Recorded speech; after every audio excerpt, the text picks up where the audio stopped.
Last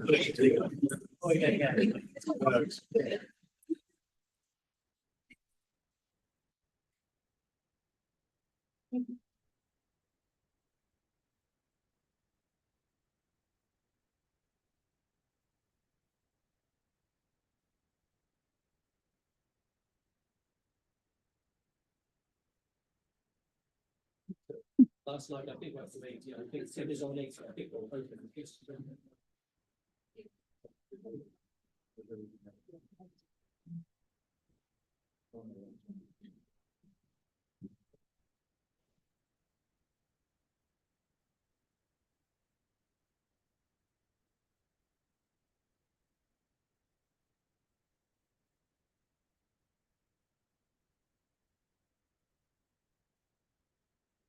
Oh, you're very well behaved. You always this quiet, ydych chi? No. Na, yn union, dwi'n gwybod hynna. Reit e, bore da iawn. Oh, come on. We're in sunny Llandudno. Life doesn't get much better than this, so let's try again. Bore da. Bore da. Good morning to you all. Lovely to see you all. You well? Pawb yn iawn? Pawb yn hapus. Great. Well, dyn ni gyd yn gwybod, we all know that Llandudno is the centre of the universe. Woo! This is my home patch, my stomping ground. So let me tell you a little bit about Llandudno. Inspiration to Alice in Wonderland, so they say. An amazing prom. Dwi wedi cerdded, rhedeg. I've walked, run quite slowly, roller booted all the way up and down the prom. The amazing, beautiful Great Orme and a pen draw, and Happy Valley, where everyone goes on their first date. Been on a few of those when I was like 15, 16. The Broadway Boulevard next door, where I've danced around my handbag in heels that are way too high and still haven't learnt my lesson, and a 2,300-foot pier and a fabulous arcade and amazing fish and chips. Fish and chips ar lan y môr on the beach doesn't get better than that. What more do you need in life? Wel, croeso cynnes iawn I chi. Mi ydan ni heddiw yn ffrydion fyw. We are live streaming today. I've just seen that awful side-on wide shot of me. Totally unforgiving.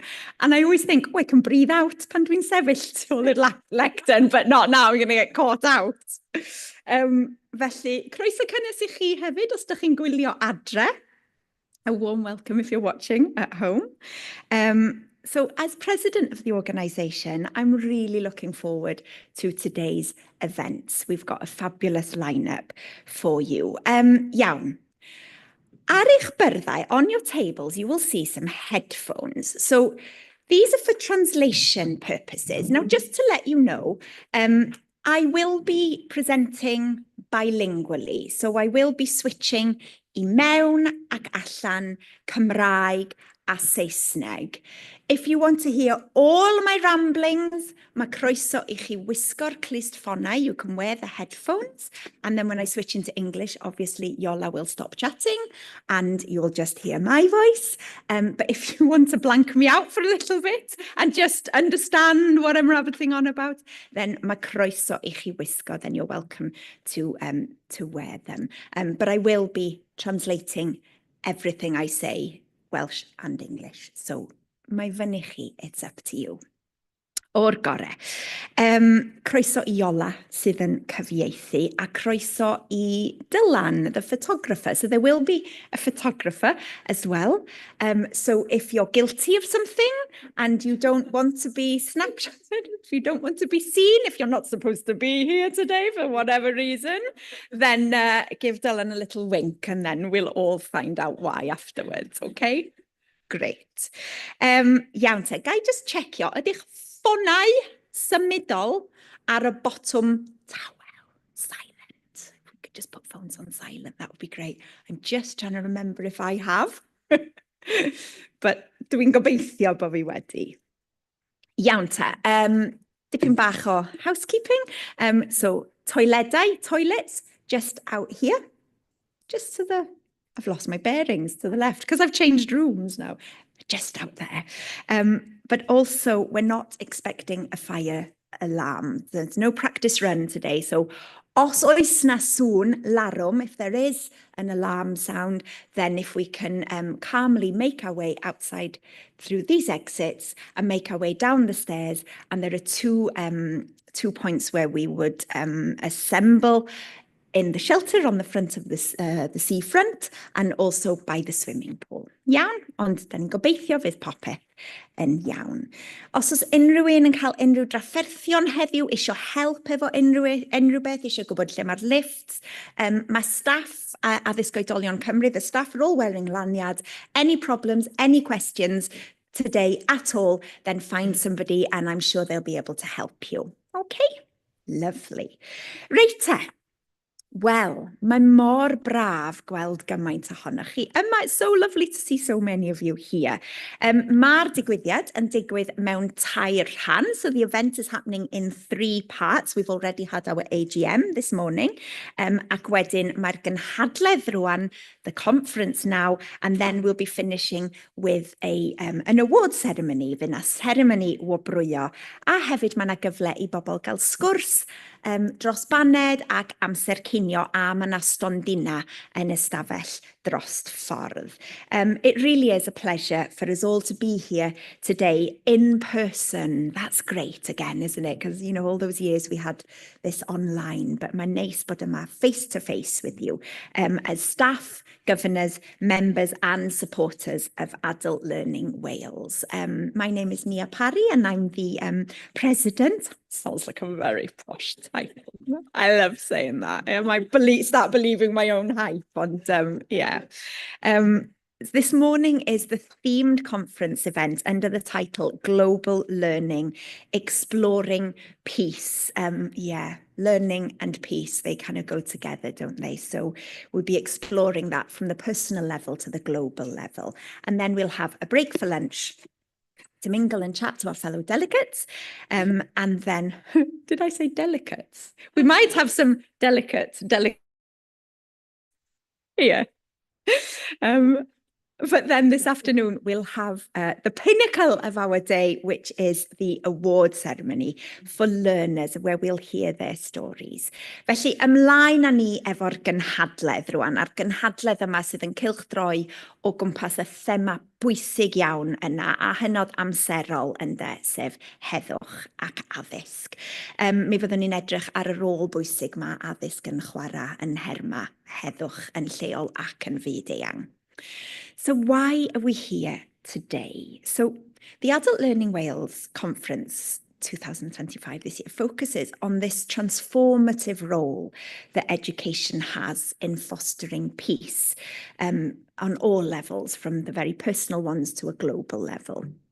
The event will feature keynote addresses, panel discussions, and interactive sessions with experts in peace education, lifelong learning, and global citizenship. So I will be letting the professionals come in here, and I'll be sitting quietly there. So the conference aims to explore the role of education in fostering peace on all levels, and it's an opportunity to share best practices and innovative teaching models in peace education, and to provide a platform for discussion on how adult learning can drive conflict resolution and social justice as well.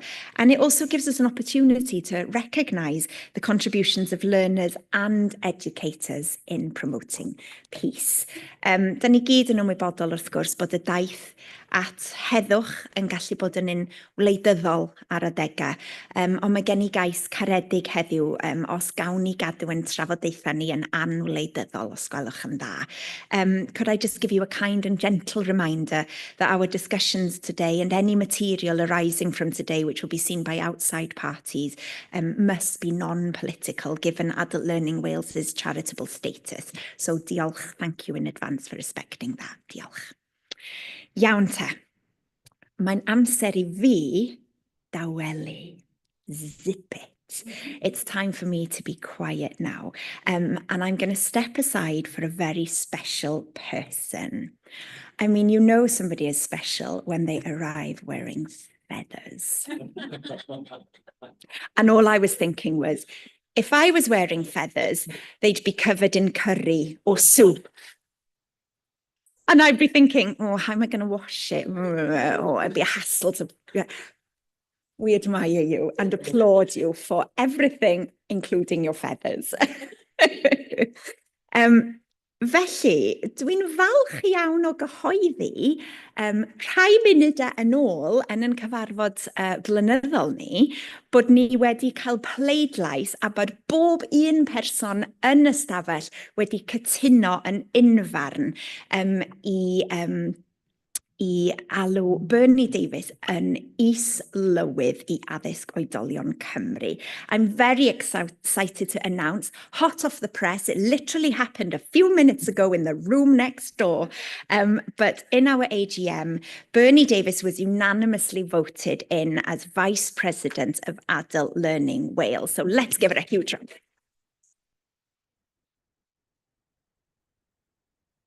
Dwi'n edrych ymlaen I gydweithio hefo ti. I'm really looking forward to working with you. We've had lots of fun already. She's a force to be reckoned with, bags of fun and boundless energy, and it's an honour to be sharing this stage with you today. So Bernie is a multi-award-winning speaker, best-selling author and business leader. She's recognised for her dedication to peace, education and social justice. And in December 2022, she was honoured with the title of Ambassador for Peace by the Universal Peace Federation for her contributions to diversity, equity and inclusion. So her commitment to fostering inclusive education and leadership development continues to inspire and empower diverse communities. And she's here today to give her insights into how education fosters peace with real-life examples and collaborative approaches. Felly, croeso cynnes iawn I Bernie. Diolch.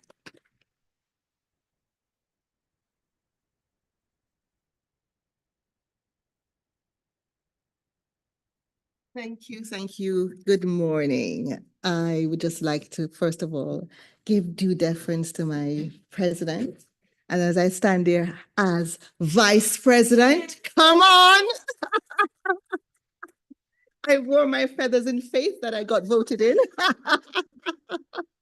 And here I am on this very, as I would say, auspicious occasion. Thank you so much to all of the council, Catherine, Steve, John, and so many others that have shown me such hospitality already. Cass, with all the little mischief that goes along with it. You know, I have to say, when I thought about what do I talk about today, I thought of a quote that has become very dear to me, that really underpins what is important to us now, and that is Julius Caesar Brutus, when he said, "There are tides in the affairs of men, which taken at the flood lead on to fortune. And on such a full sea, we are now afloat, and we must take the current when it serves, or lose our ventures. Now is the time. Tick tock, tick tock. We are running out of time. Now is the time for good people to start speaking up. Now is the time for us to engage. Now is the time for us to actually pursue what true peace education is all about. And, you know, my background is I'm from Jamaica, as you probably might be able to tell from my accent. And so in Jamaica, you can imagine we have diversity and inclusion is part of the course for us. Peace, not so much. Yes, but when you compare it with other nations, I would say it's a peaceful upbringing. My background is in education. My mother was a professor, Fulbright scholar. It was all about education in our family. And so for my own part, I had my own journey with understanding the true meaning of education and how it impacts our peace. The theme of the conference, peace from a personal and global level, because until it becomes personal, we cannot take it out into the world with any true effect. So for me, I had to learn, and for each and every one of us, we have to learn what really matters. And it starts first with knowing who we are.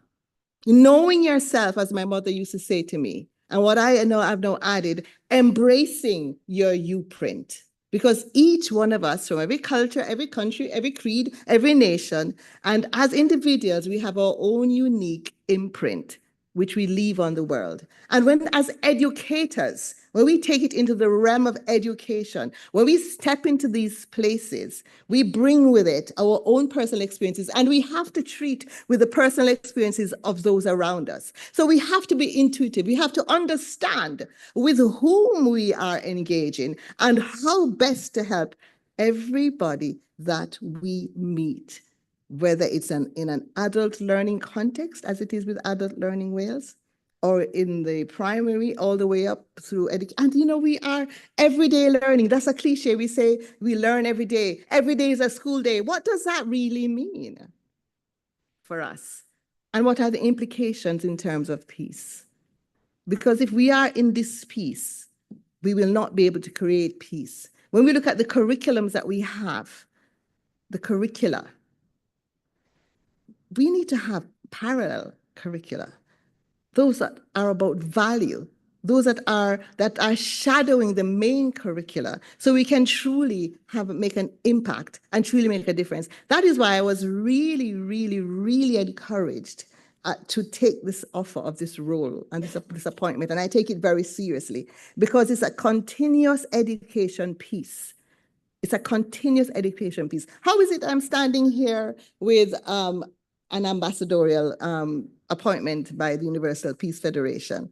I certainly did not approach them from a perspective of peace. I approached them from a perspective of an individual whose background is law, who is a woman, who's suffered domestic violence, who's had to eke her way through so many different challenges, but who at the heart of whatever she did had people at the heart of it. So when I spoke at the House of Lords some years ago, and I met with the directorate there, I developed a relationship with them, and they invited me on United Nations Day, 10th of December, 2022, and I was given that position. But what of that position?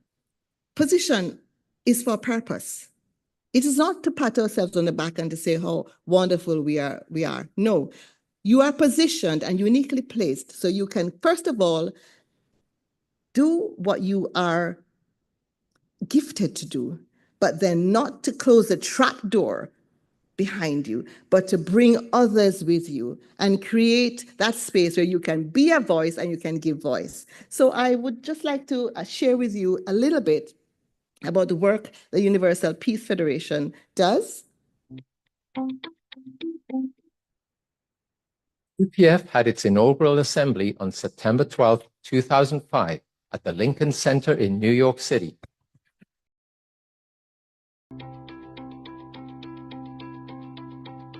UPF had its inaugural assembly on September 12, 2005 at the Lincoln Center in New York City. UPF emerged on the foundation of decades of programs initiated by its founders and carried out in all parts of the world. Its growth and development over the past 15 years has been dramatic, if not miraculous, owing in large part to the work of tens of thousands of ambassadors for peace, peace activists, and volunteers who draw from all nationalities, religions, ethnicities, cultures, and traditions, bound together by a vision of peace, a vision of humanity as one global family under one God.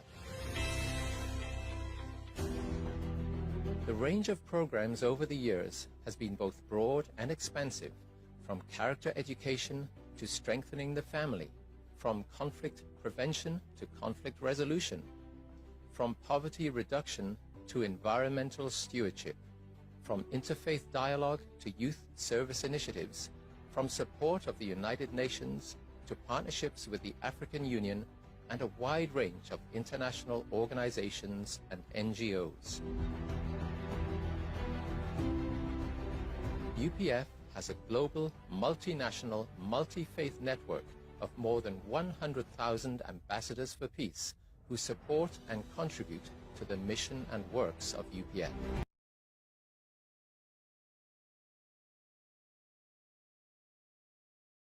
We apply that in our everyday work, our relationships, the community groups.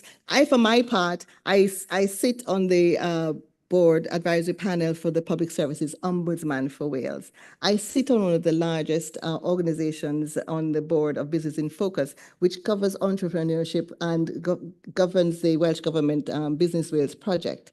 I sit on in so many places and spaces, but what is it for? What am I doing there? It is, first of all, to listen to what's happening, listen to what's going on, see how I can make that difference and how I can also take the voices of the people in the community that I interact with into those spaces. So where are you based? Where are you placed?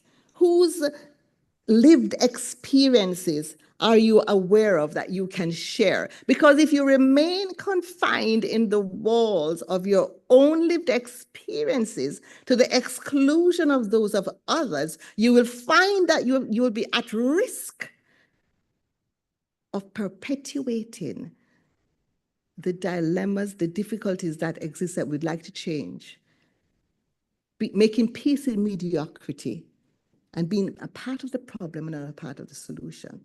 So it is understanding your world and understanding the world of others. One of the great threats to that is something I call groupthink. It is that phenomenon that relies on homogenized decision-making, relies on people's fear of making other alternative solutions something that's considered. It is also the meat of bullies. It is the petrol that mobilizes things that marginalize others. It's based on and is fueled by fear. Fear of not fitting in. Fear of being ostracized because you have a different opinion.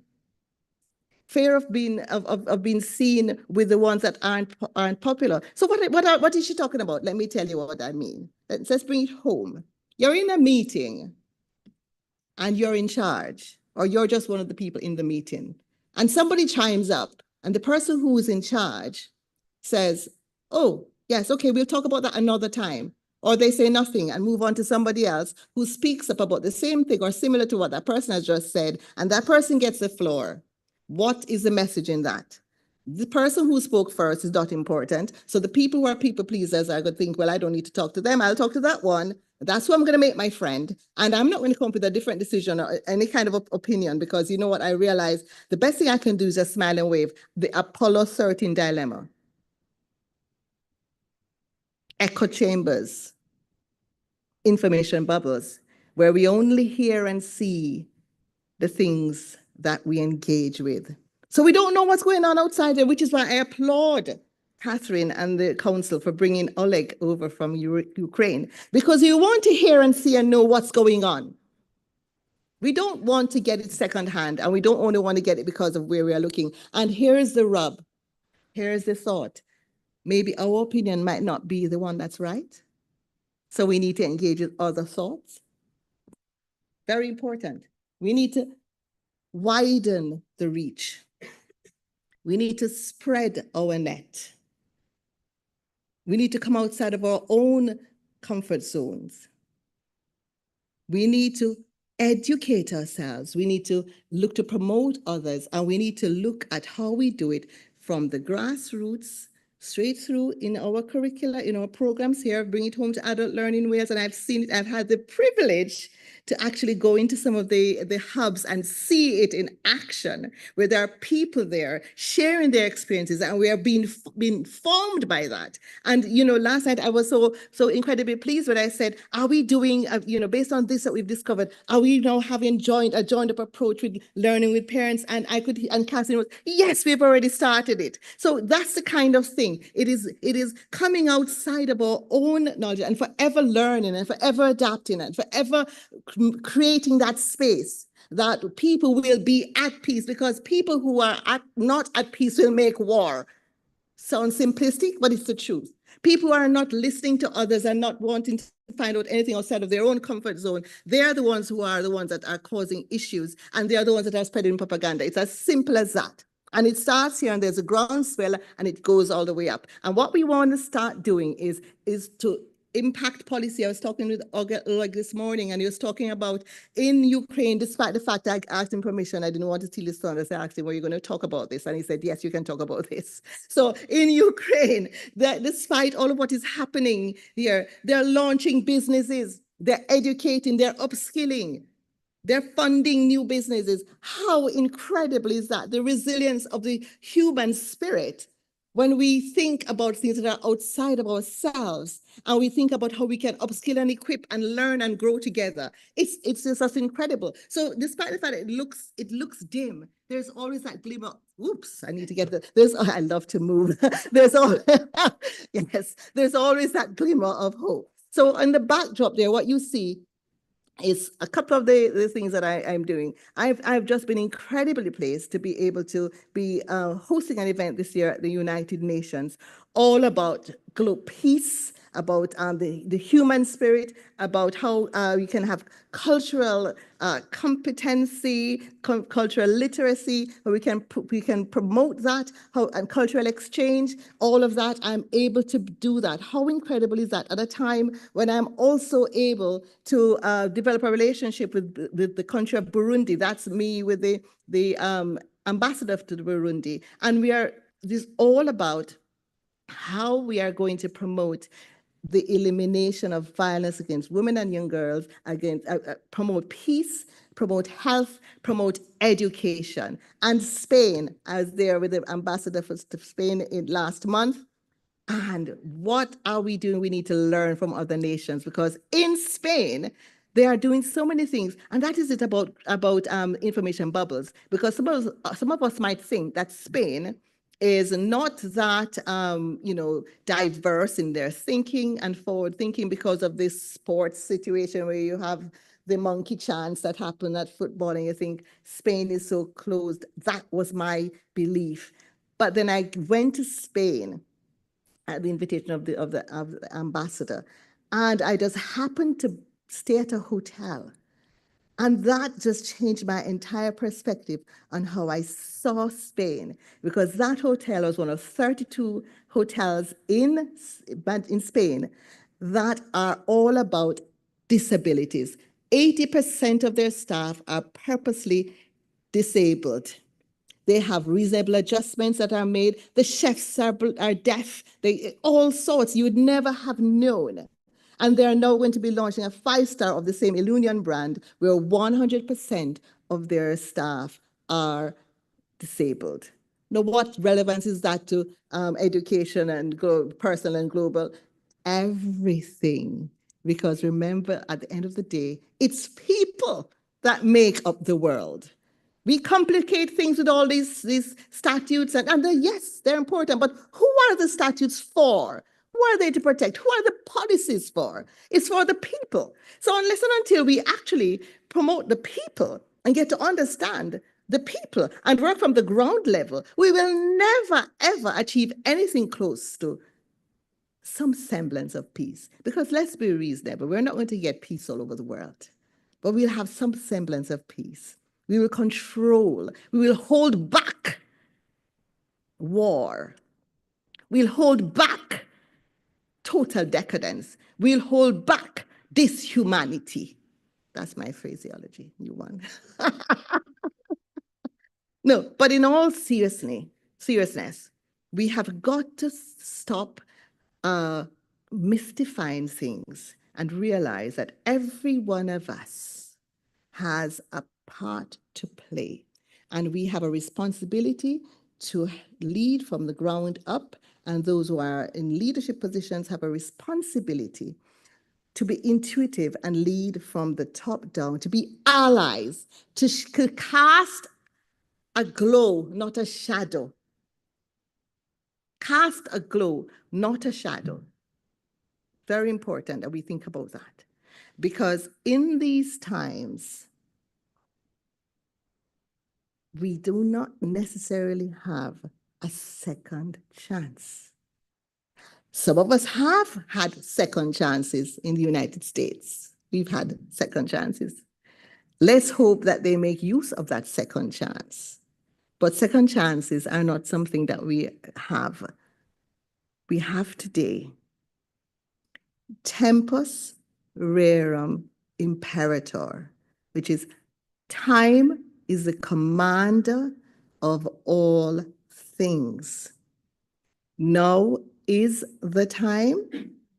Now is the time to learn, to listen, to create, to collaborate, to create strategic partnerships, to take our voices outside of our little rooms, to move away from silo working, and to think, how do we influence the hearts and the minds? It's back to the youth, which is why I have an organization, Master in Diversity, CIC. And one of the things that is so important to us is our youth advisory panel, because we want to ensure that the youth are given their opportunity. Because as they say, it sounds cliche, I believe that children are our future. Yes, children are our future. But at the other end of the spectrum, it's not over for us either, is it? As the older people, we still have, it's continuous learning, continuous adult education in every sense of the word. So I'll just take it back to one of the final things I'd like to say, and it is that you might be listening to me and you might be thinking, what is she on about? I can't make a difference. Yes, you can. We each have privilege. As a Black woman, I have privilege over some white men. When I do my exercises on privilege, what I found is that you might have the white male that seems to have most privilege, and all the different people. You have some Black people have more privilege. But you know what else happens? When I then ask some key questions about, have you experienced bullying? Have you experienced this? Have you experienced that? Common human factors. Everybody comes from different places in the rooms that I put them, and they're in the middle together, because there is that unifying thing, the common thread of all the things that us as human beings face. And how about we go back to this phrase, the human race? When was the last time you've heard people refer to the human race? We've made it so complicated, so complex, and we've made so many distinctions we don't even know if we're coming or going. But we are human beings. We have the same dilemmas. And when we try to find unity in the common ground, and we try to then bring that into the curricula in every area of education that we are interacting, and when we focus on making value systems being the key part of and the key parallel curriculum, we'll find that we won't be creating Hitlers, we'll be creating Gandhis. Yes? So what is that lady there in that screen there with the wind? What's all of that? Did I just want to put some glamour thing? No. Running with or against the wind. There is a Welsh Government report called Running with the Wind. And it came out of the George Floyd, demonstrations. There was a lot of it happening in Cardiff, and the Welsh Government thought there's an elephant in the room. People are outside. How are our staff feeling? They thought they'd do a report, and they were going to be putting together. And one day, a lady from the team came in and she said, "Oh my goodness, I now get it." And they said, "What?" She said, "Well, this morning I was running, and I ran in one direction and it was nice and, easy. And then she was running back and she found it so difficult, the same length. And she thought, oh my goodness, I'm running against the wind now. And she said, all of a sudden it clicked. That's what privilege is all about. When you're running with the wind, you do not know you have that privilege until you're running against it. So when you're running, you're going and you're thinking, why is that person not getting it? You might seem to be going in the same direction, but the wind is not it's not hitting you in the same way. So what I want us to understand is that we each have privilege, and at different times, we are running with or against the wind. So we've got to have a continuous dialogue, and it's not a one-size-fits-all. It's based on your interaction and not the annual, down the line survey. Robust means of finding out what's really happening in your organizations. And when you understand that, then you start to figure out, how am I going to now impart that knowledge and build these people and give them, because you can give them education, but if you don't give them a sense of self, what are they going to do with it? A sense of self, a sense of belonging is an important part of it. So we have the power. Some are running with the wind, some are running against the wind. What's your means? My means are my conferences and my awards and so on. But everyone, and Adult Learning Wales has its very many means. How can we support this incredible work of Adult Learning Wales is what I would like to say. And the last thing I'm going to leave you with is, beware the danger of the single story. We learn through stories, don't we? What's the thing that we used to, all our children say? Tell us a story, Mom, read a story. That's how we learn. And we also tell ourselves stories. And some stories build, some stories, hurt. Chimamanda Ngozi Adichie, Nigerian author and speaker. And I'll just tell you her story quickly. She said that she grew up in Africa. She went to the United States for university. And when she got there, people looked at her like she had two heads, because she was looking all smart. She had a Britney Spears CD, and she knew who Britney Spears was. She didn't live in a tree, that kind of thing. And she was very offended by the fact that people thought she lived in a tree. And until she went to Mexico while she was there. She visited Mexico, and she heard herself say to herself, oh my God, they have nice buildings. They're dressed in suits. And she thought, oh, I am also a victim of unconscious bias by the stories I've been told, because she's been told the stories of the wetbacks. Yes? And I am here now as your newly appointed vice president, too late to change your minds, and to tell you that when I was a little girl, I used to say, oh, I'm so glad there's slavery, because I would never wanted to be born in Africa. Let that sink in. What was my single story? The children with the distended tummy and the flies on their eyes that seem like they've forgotten how to blink. That was my single story of my mother country. How terrible is that? I share these things so we can just, each one of us, while I'm speaking now, you might start to think of little things and little actions that you have. So these are things we need. I'm not here to educate you on anything. I'm here to just ask you to think differently. Consider some of the things that I have said, because there are tides in the affairs of men. And now is the time. Surfs up.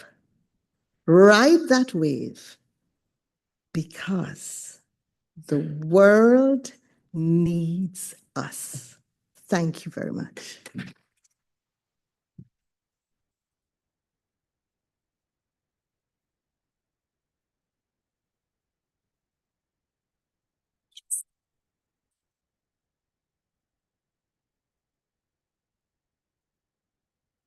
She's amazing, isn't she? Not a note in sight, honestly. Amazing. Yeah. Cast a glow, not a shadow. I love that. I love it. Cast a glow. And you certainly cast a glow here this morning. Diolch yn fawr iawn.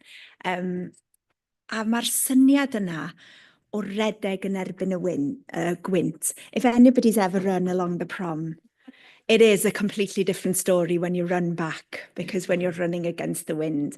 Ond mae'n bwysig iawn, it's very important. So diolch.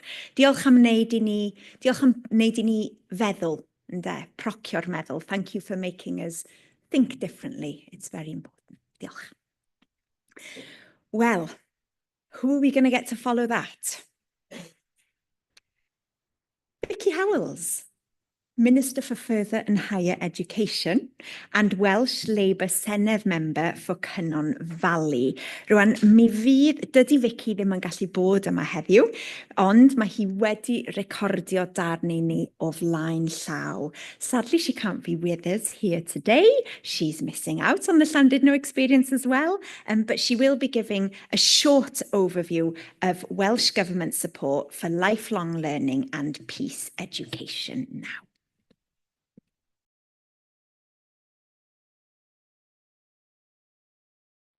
Bore da, pawb. Thank you for inviting me to speak today. I'm sorry I couldn't attend in person.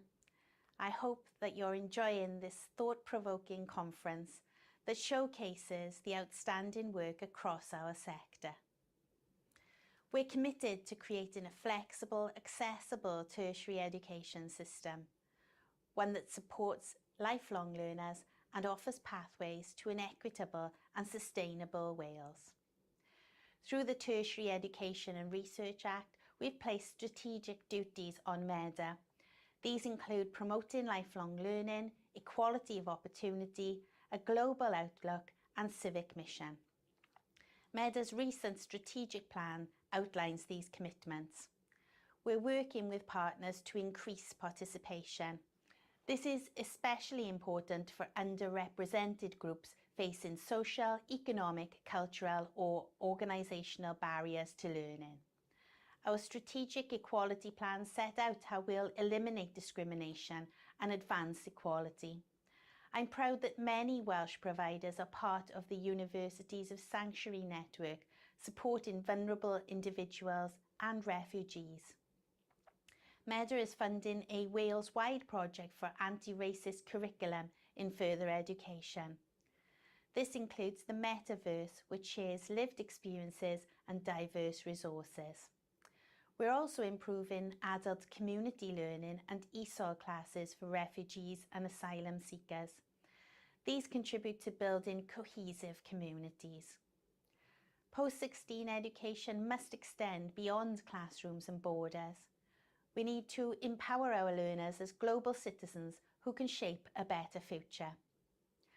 As part of the Citizen Curriculum pilots, the collaboration between Adult Learning Wales and the Wales Centre for International Affairs provided valuable learning experiences, encouraging learners to take responsibility for creating positive change in their communities. Let's continue engaging in peace education at all levels. Together we can work towards a future that is just, inclusive and peaceful for all. Diolch o galon.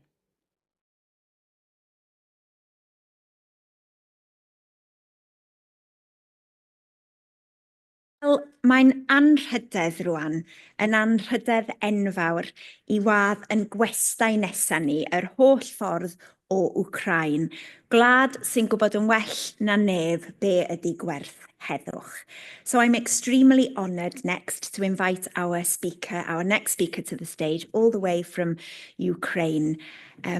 Oleg Smirnov is Country Director for DVV International and Board Member for the European Association for the Education of Adults. Oleg plays a key role in advancing adult learning and education in Ukraine, focusing on lifelong learning as a tool for resilience and social cohesion. He also leads the Ukrainian NGO, the Integration and Development Centre for Information and Research, which promotes innovative approaches to intercultural and peace education. His work highlights the importance of flexible educational solutions, civil society engagement, and collaborative governance in strengthening communities during crisis. So Oleg will be exploring the impact of adversity on education, innovative learning models, and the importance of safe learning environments from a Ukrainian context. So could I extend a very warm Laskavo Prosimo to our friend Oleg Smirnov and invite him to the stage, please.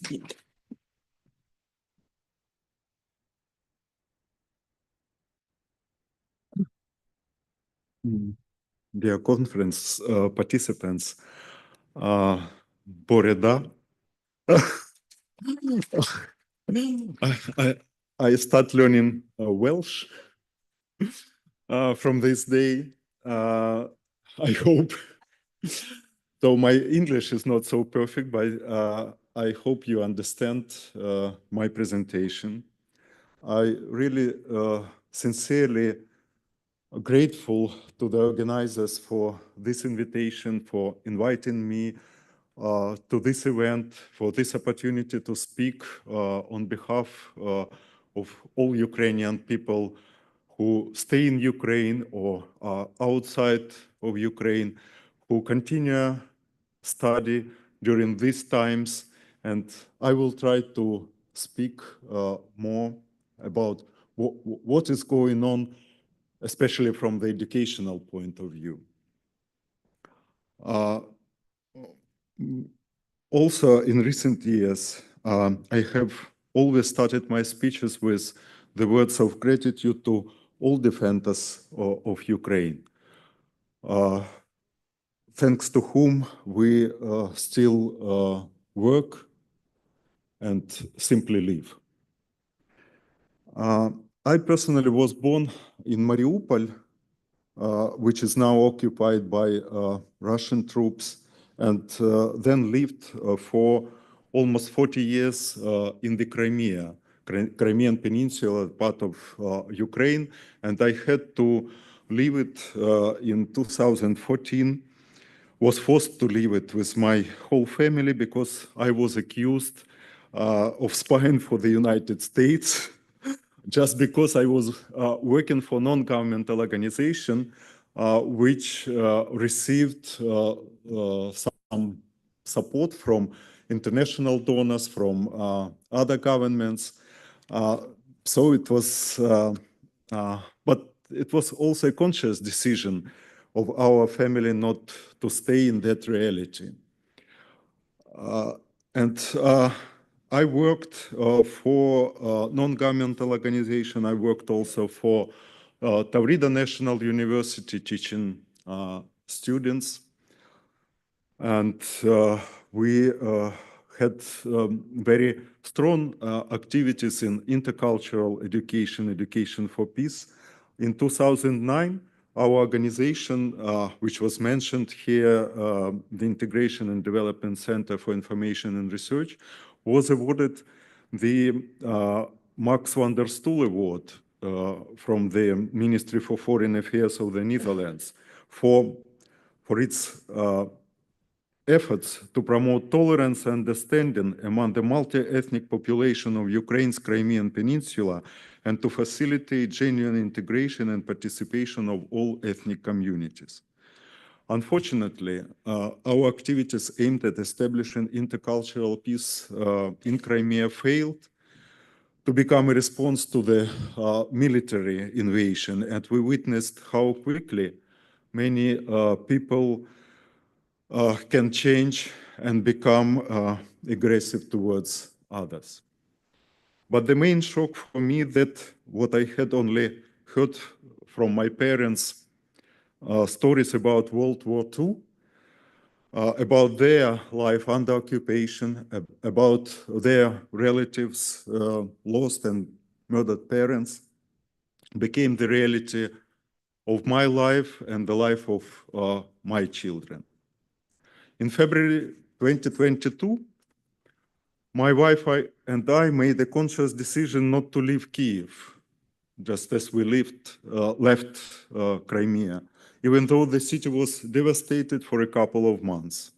The fighting was very close, even on the outskirts of Kiev, but we were confident that we would hold out and Kiev would not be captured. And my task was to maintain the psychological balance of my colleagues in the office, partner organization throughout Ukraine, so that we ourselves could support other adults through training. Fortunately, in 2022, there were a lot of courses proposed. Courses of psychological support during the first months, and this became a form of medicine for many people. Training something new gave a sense of control over our life and opportunity to grow and plan for the future. And my colleagues and friends also sought support through knowledge. Many enrolled in online psychological support groups. Over time, they returned to language courses, acquiring other professional skills, or developing their hobbies. This provided a distraction and allowed them to feel productive, maintain some structure in their everyday lives. I prepared a short presentation, and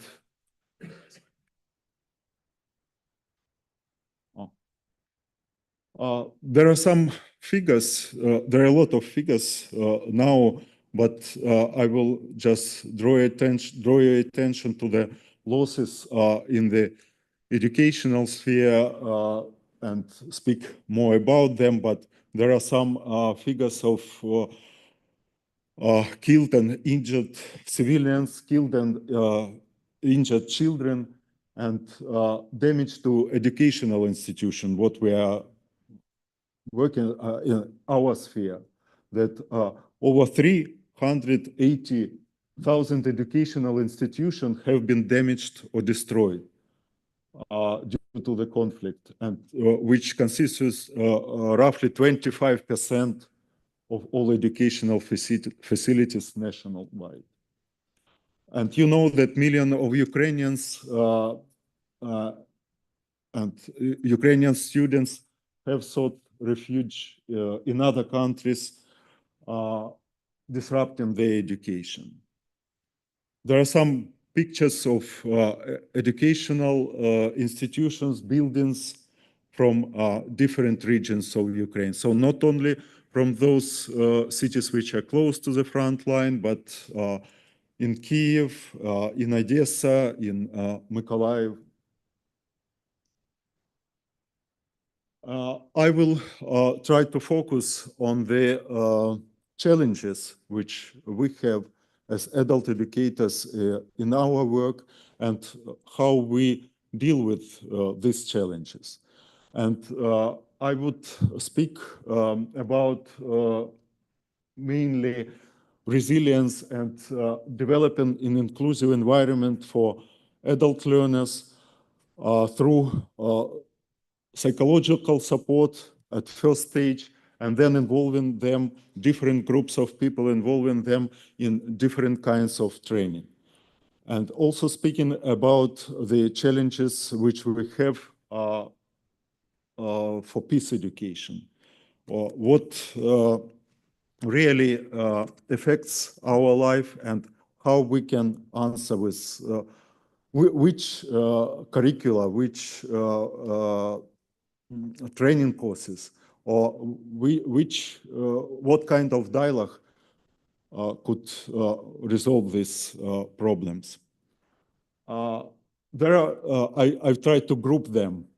Perhaps there's some overlapping, but I want to speak about, and perhaps all of them are connected with the consequences of war and social polarization which we face today. And they are connected with personal traumas and psychological distress. We see that millions of Ukrainians, including children, have experienced displacement, loss of loved ones, destruction of their communities. we see that there are divisions between those who stayed in Ukraine and those who fled abroad, between war veterans. Even within the war veterans community, we have different groups of people with different interests. Those military men who were at the front line from the first days of the war, and those who were forced to move to military. So there's different attitudes between these different groups. Many veterans face difficulties reintegrating into civilian life.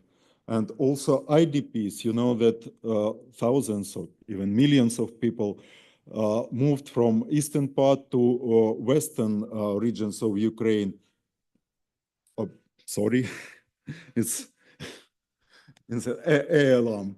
Yeah, in Ukraine, it's I have this program on the telephone, which works whenever I stay in Ukraine, in Kyiv, but it's now in Ukraine, and I can't switch it off.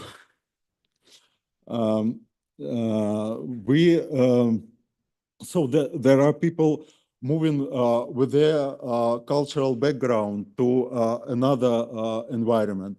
They lost their houses, they lost their jobs, and they are going to adapt to new environment. And also there are different conflict situation.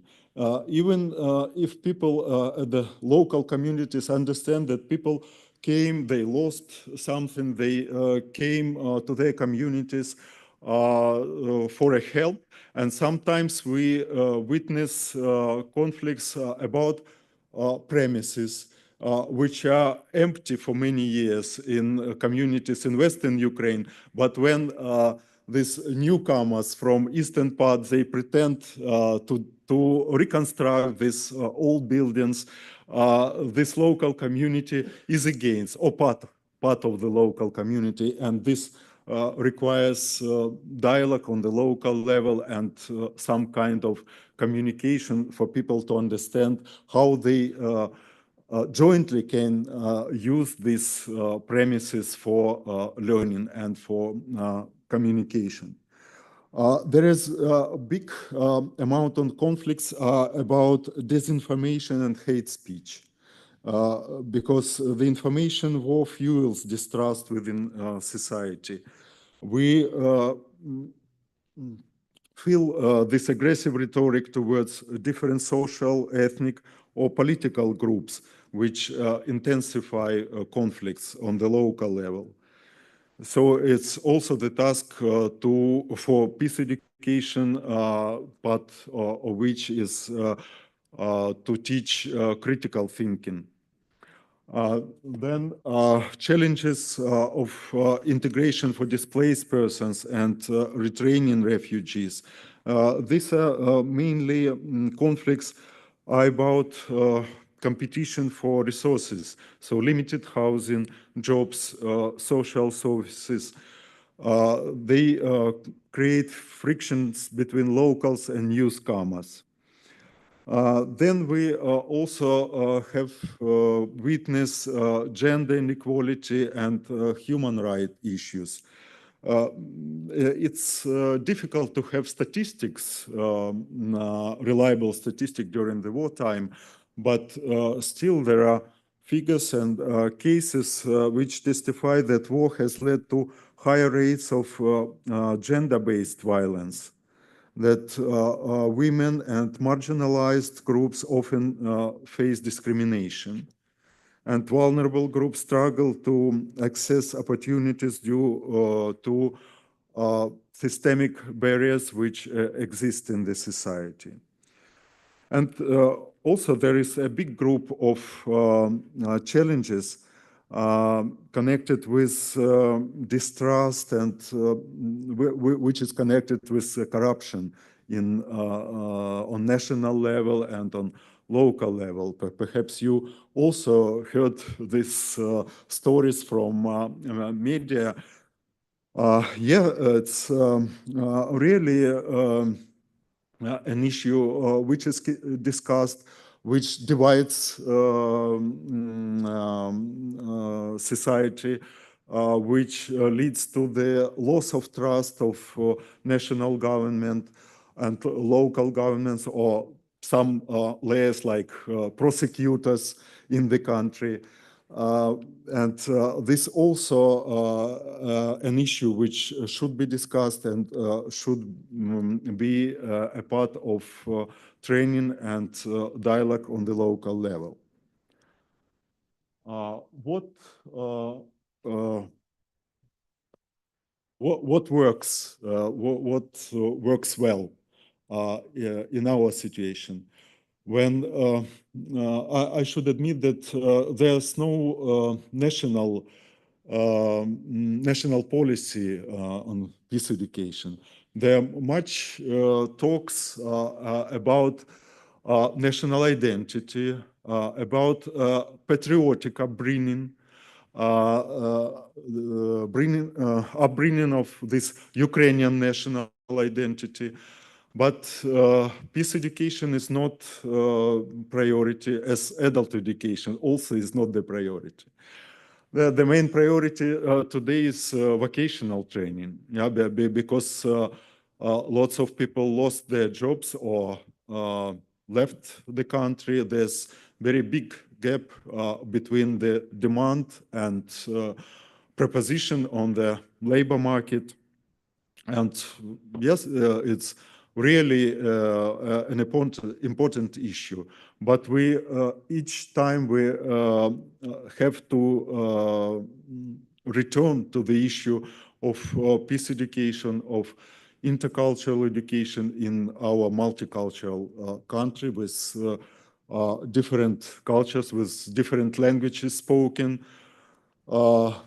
In my family, for example, we speak Ukrainian and Russian. We spoke Russian for many decades living in the Crimea. We started speaking Ukrainian in Kyiv deliberately.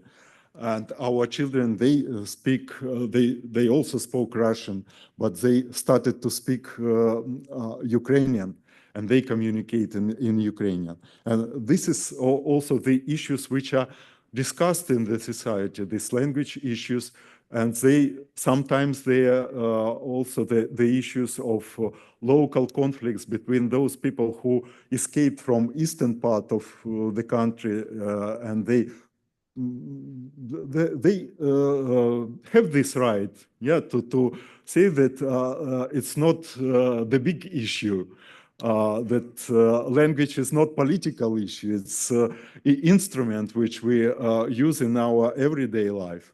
But for many citizens, it's a political issue, and it is perceived as an issue for saying you shouldn't speak Russian here. If you move to Western part of the country, you shouldn't use Russian language.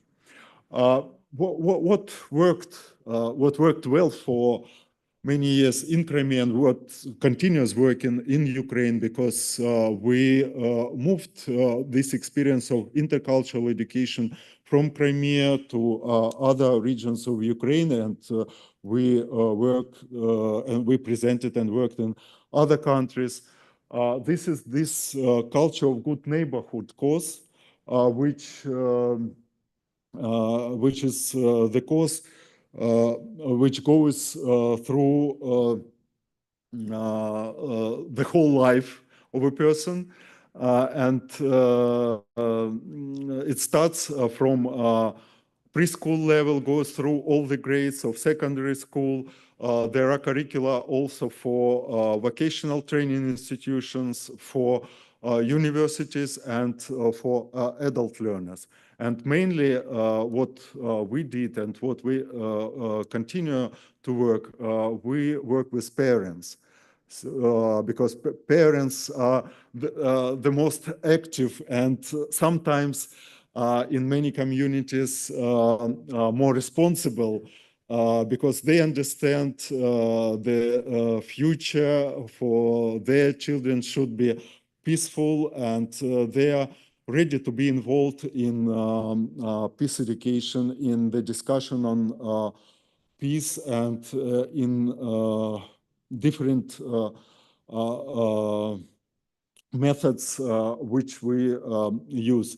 You know that in our country, I don't know how it works here, but there are some obligatory these parents meetings once in 2 weeks. So when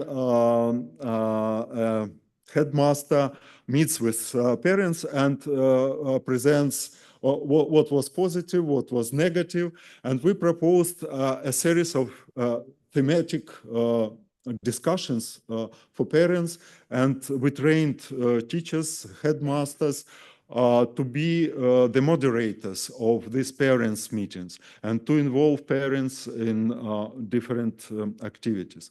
But also we had this curricula for other adult learners and different groups on the local level for police, for prosecutors, so people who deal with conflicts on the local level. So different approaches of involving them in how to deal with conflicts on the local level. There are other instruments and there are other projects which are more or less successful today, and which deal with different aspects and with different challenges. For example, the Ukrainian Peace Building School now deals mainly with the and works mainly with the communities on the southern and eastern part of Ukraine. Those communities which were deoccupied, so they stayed under occupation for several months during this full-scale war, or they stayed under occupation for half a year or several months. And you know that there are different groups of people, and one of the big issue is the attitude to and how we can perceive those people who stayed under occupation, because some of them collaborated with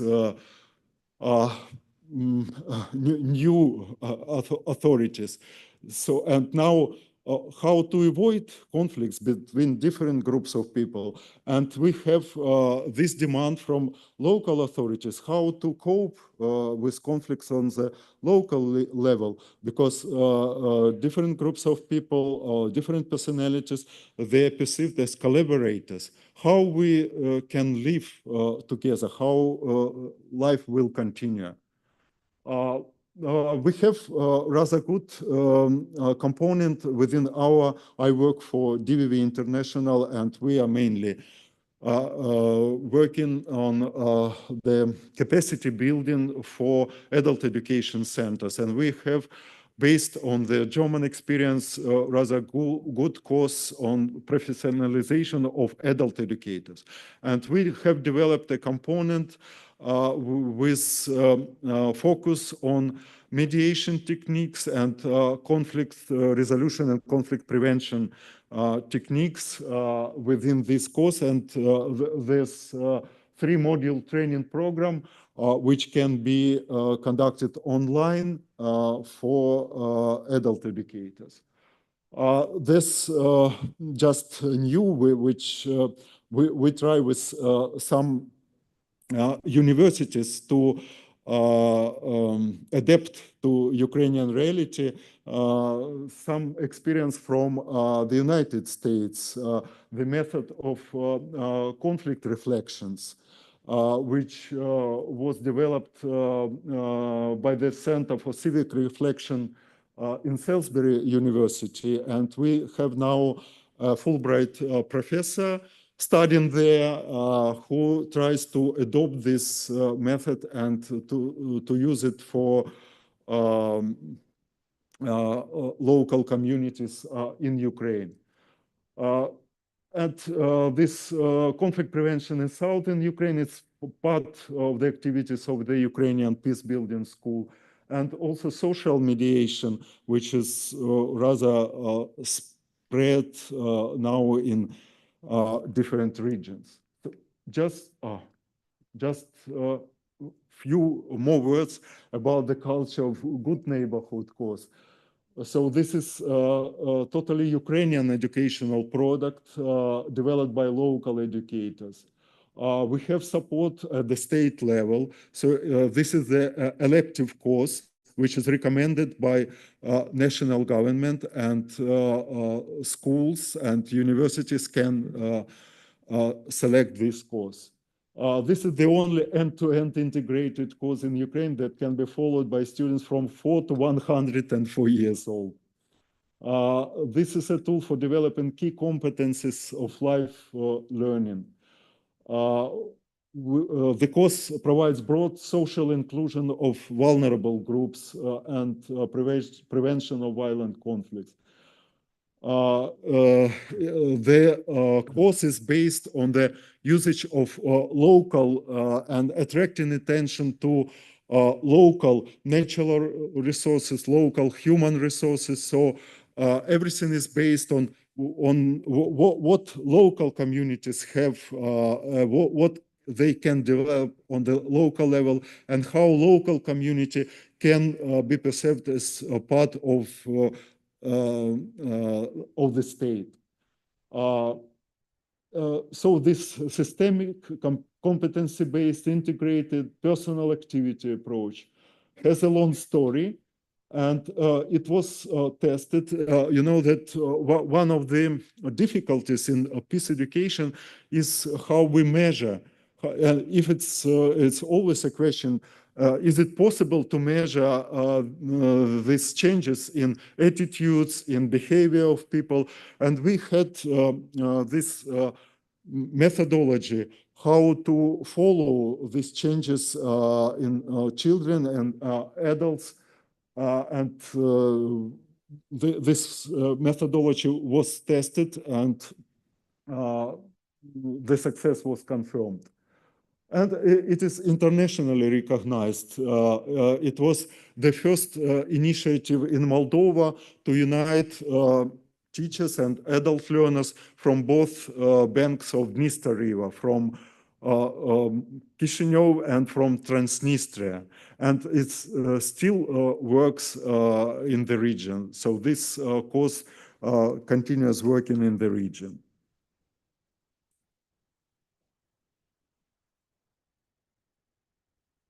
So I will skip this and perhaps concentrate on what are the discussions about peace education and peace building in Ukraine, how we can combine our non-violent approach with current situation. And we have these discussions in our community, and one of the opinion is that it is our form of civic defense of a nation. So it's not an alternative to armed defense, but as an additional activity in protecting the country. So we try to protect the country inside, protect from internal conflicts, from conflicts on the local level. We strive to transform and develop our society while other defenders are at the front line. So our aim, Ukraine is a successful country that gone through difficult paths of modernization, and in which every person is guaranteed personal security. The state is an institution that focuses on the needs of different groups in society, which studies and understands the interests of such groups, and cultural practices focused on nonviolent communication prevail, both between people at the horizontal level and in between a person and the state. And just some more pictures, how there's short video, but it's almost the same, that people in, it's peculiar for each region now that people continue training in shelters. You see this room without windows. So it's a shelter where people feel safer, and we have more and more such safer places for not only for children, as almost each school now has such shelters, but also for adult learners. When there's possibility to continue learning process, and we see the big demand now for learning different aspects. So there's a big interest not only to receive some new profession or new occupation or new skills, professional skills, but also the interest to the culture, interest to the history, interest to the interrelations and communication. And we see good ground for peace education, for intercultural education in the country. And we really hope that we'll have peace in Ukraine, and we'll be ready to invite all you, all Ukrainians who left country will return, and all guests from all countries around the world will be welcomed in peaceful Ukraine. Thank you.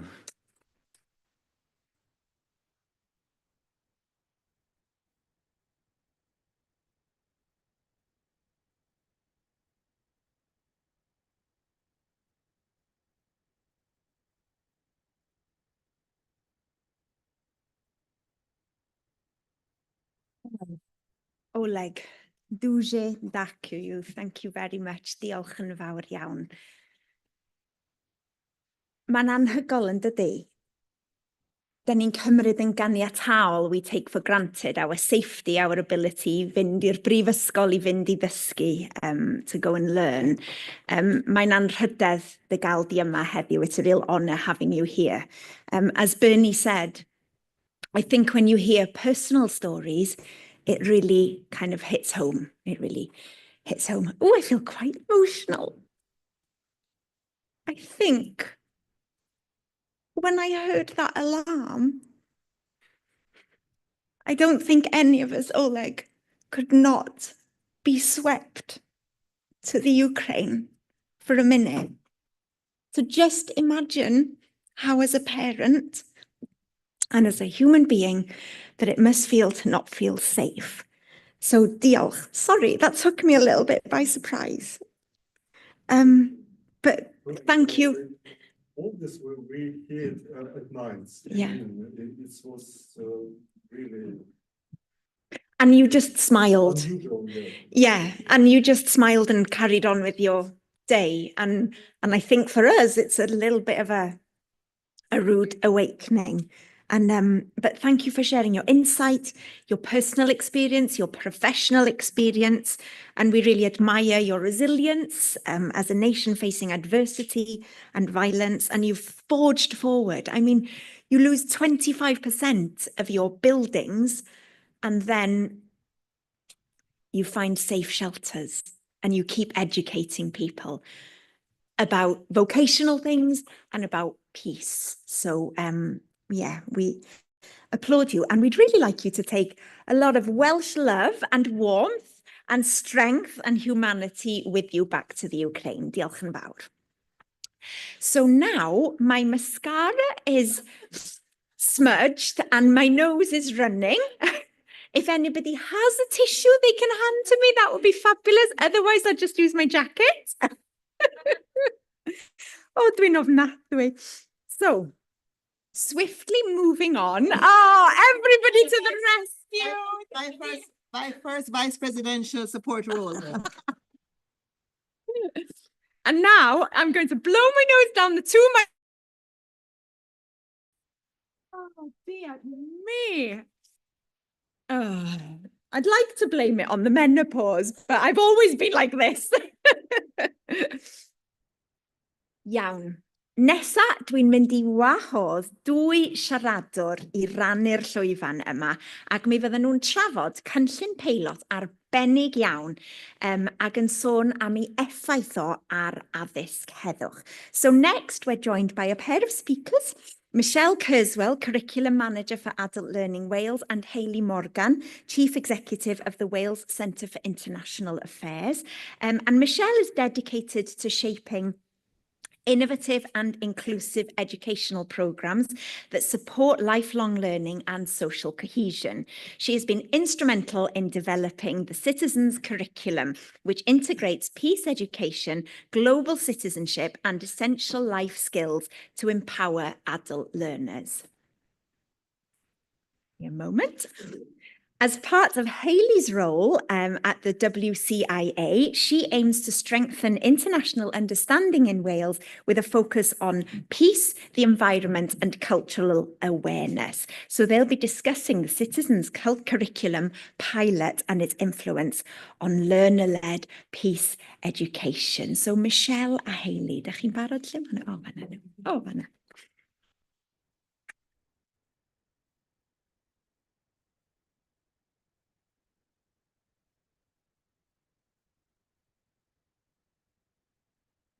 Round up, pawb. So I will start by talking about the provision that we've made between us, and then hand over to Michelle. So we've got a bit of a double act going on here. So just as a brief overview, just of the WCIA. So we're an organisation that collaborates with people across Wales and internationally on peace, climate and social justice, with the aim of building a nation of global citizens. So we want to connect the people in Cymru to the people of the world. We want to learn from each other, exchange, help shape a fairer and more healthy planet. So the work then that we have carried out with Adult Learning Wales is around peace education provision. So this was developed at the beginning with Jane Harries, who is online as well. She couldn't be here today, but she's at the heart of this. So I feel like I'm really speaking on her behalf here. With the Quakers, the idea came about of having a peace education resource for adults. So we have peace education in schools and peace schools. So to develop this for adults felt like it was really inclusive of the lifelong learning. So there comes a synergy with Adult Learning Wales for that lifelong learning provision. So this was developed, the need for the course came about, which then Jane and Isabel at Quakers started to develop, linking in them with Tamara at Adult Learning Wales. So it went out to a public consultation, and it started off with a face-to-face provision with 10 sessions, which I believe Tamara attended. And the course takes the learners on a journey. And the first question that's asked then, which is something that has come up through what we've been saying as well, is first of all, what does peace mean to you? So it starts to look at the personal definition. And by looking inwards then, how can we then look at interpersonal, onto the community, onto the nation, and then globally? Because if then we have an understanding of peace within ourselves, hopefully then we will take that much more widely, rather than not having the peace in ourselves that can then impact, on our communities. So one of the things that was important, which you will also touch on, Michelle, is about the participants really getting involved in that learning aspect. So facilitators working with participants to have feedback on how that can be developed as well, which is also important to us and again important to Adult Learning Wales. So what it started to look at then is imagining what a peace community looks like, gaining an understanding of nature, the nature of conflict, how to deal with the conflict, and then also takes into account Wales's peace heritage and the significance of that today. So what does that internationalism, what does that peace heritage look like, and provides different learning on peace building, and the difference between peace building, peacemaking, peacekeeping, and exploring global global peace. Finally, then bringing participants back to the idea of Wales as a nation of peace, which is something that we're really keen on at the WCIA and with our partner, the Addysg Cymru, on this nation of peace. So the synergy of us coming together seemed to work really well because we favour this co-creation method. Everybody getting together, how can we make this work? Participants being part of what they're learning. Global citizenship, which we've spoken a lot about today as well. Who are we? What is our responsibility in the world? How do we interact with each other? And the lifelong learning. So within this, we've developed our MOU, which really looks at cementing the working relationship between the two organisations and how really we can carry that forward into the future. So I'll hand over to Michelle then for to talk about the Citizens Curriculum Pilot. Thank you, Hayley. It's an absolute pleasure to be sharing today with you and to be taking part in this really critical conversation. Hayley and I were really keen to co-deliver this just in the spirit of obviously, what we've stood for, what we've worked together on the Peace Education Project in recent years. So, we've heard about the Peace Education provision that we've delivered in partnership that was co-created. And that was delivered, as part of a wider programme of activities across Wales in recent years. So we've heard the Minister talk about citizens' curriculum. Hayley's mentioned it. So what do we actually mean by citizens' curriculum then? For those of you who might have been aware of the pilots that were delivered in 22 and 23, so in quite recent years, citizens' curriculum, it's not a new concept. It was, I guess, kind of new to us in Wales in terms of the pilots a few years ago, but it really isn't new. Citizens' curriculum was developed about a decade ago and commissioned by our friends and colleagues at the Learning and Work Institute in England. And they commissioned a number of studies that were, I think, by no surprise in terms of the nature of the content and curriculum and the adult learning context. They were largely focusing on those skills for life and health and well-being, etc. So there were no surprises in terms of the curriculum content.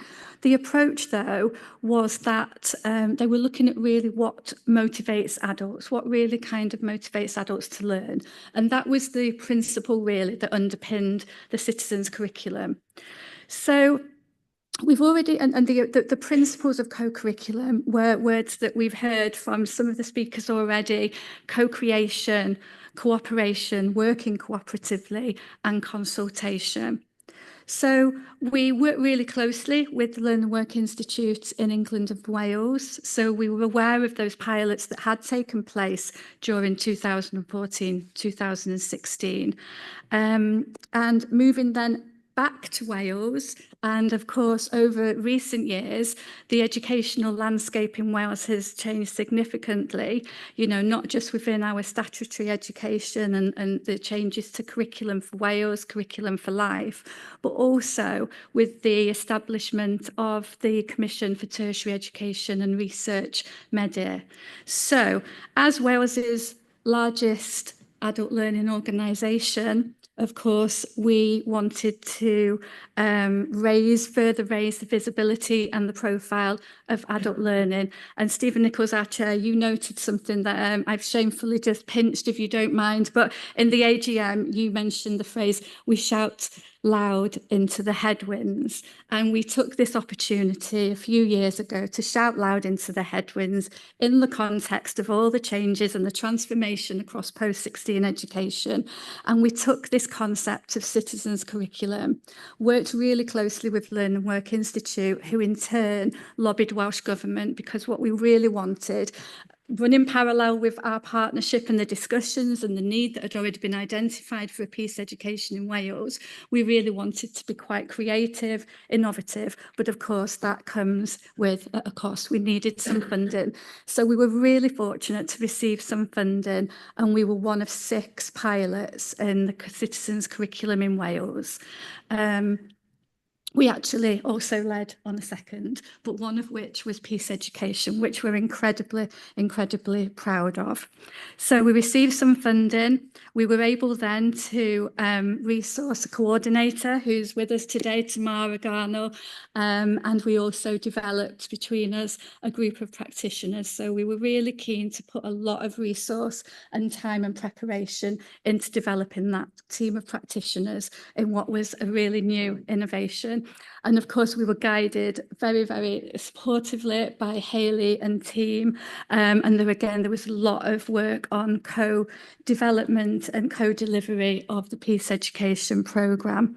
So the aims of the programme, and this is why I have brought notes, were to develop and deliver a post-16 global learning programme of activities across Wales, providing adult learners with opportunities to input and shape the development, delivery, promotion and evaluation of the pilot, to raise awareness of global learning across the post-16 sectors, but also to align with some of the key purposes of curriculum for Wales, and most notably, the one that relates to developing ethical, informed citizens of Wales and the world.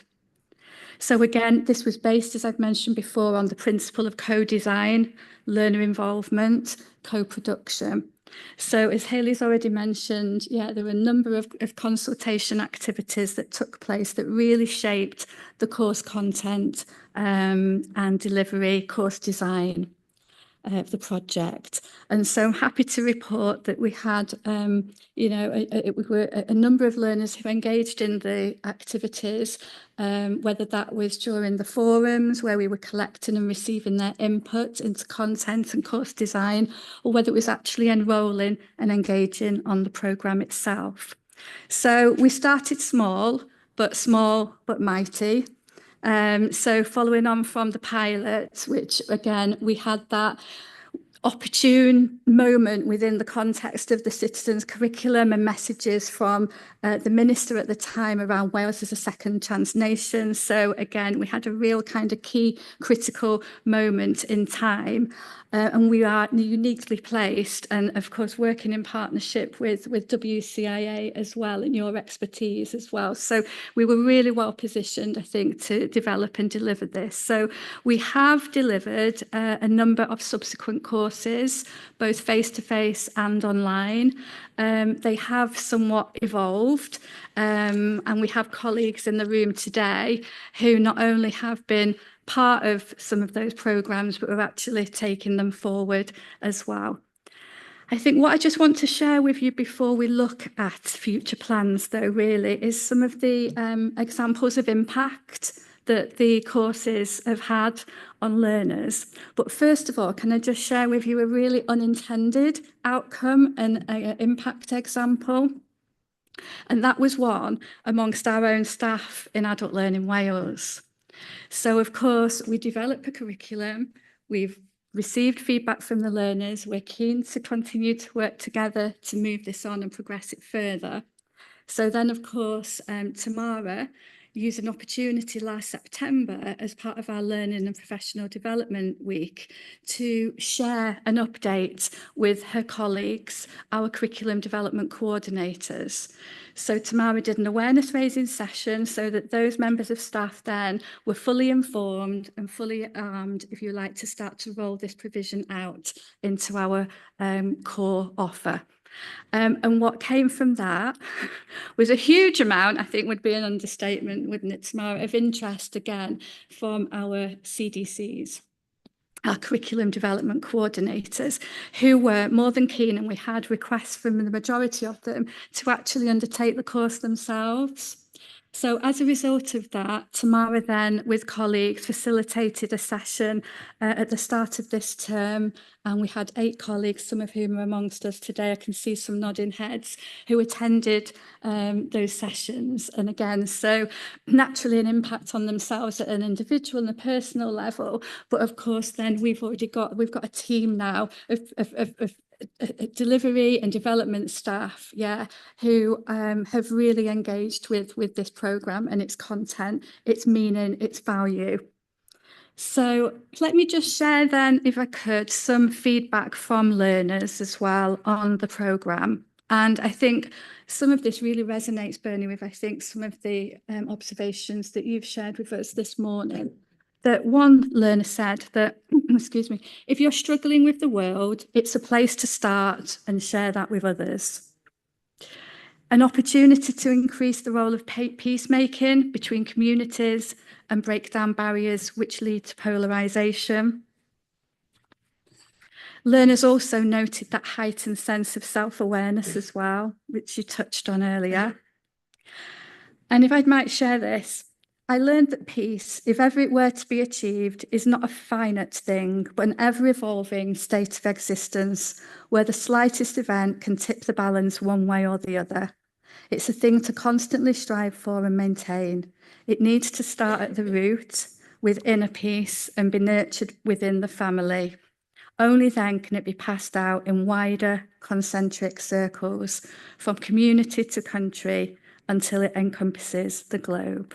And I think really that's quite fitting. And I think there was, you know, I could share other examples of feedback very much in that vein from learners. So I think, you know, in terms of impact, not just on the individual, but how those individuals now are taking what they've gained from the course into their local and then potentially global communities. Okay, so in terms of scaling up the future peace education initiatives, so we've now evolved into a 2-week Finding Wellness course, which is now being delivered. It combines the peace education pilot that we ran, as well as the health and wellbeing pilot, because there was quite some synergies, Tamara, between those two, weren't there? So that was identified. So the new Finding Wellness course then explores the connections between health and wellbeing and inner peace, goes to look at supportive relationships, conflicts and effects of stress on the brain. And then following that 2-week taster, as we call it, learners can then progress onto the peaceful self or the healing self, or indeed both.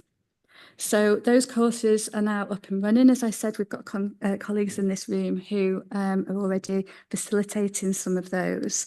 So I'm going to hand back over to Hayley now, who's going to kind of close and talk to us about some examples of future initiatives. Diolch. It's just wonderful to hear like those real life impacts. I think when you design a course or you speak to people, you really hope that what you want to communicate actually resonates with people as well, and it's something that they can take forward. And I think this is what's really important. And as I said before, you know, we at the WCIA, we are working with schools. So we have a number of peace schools.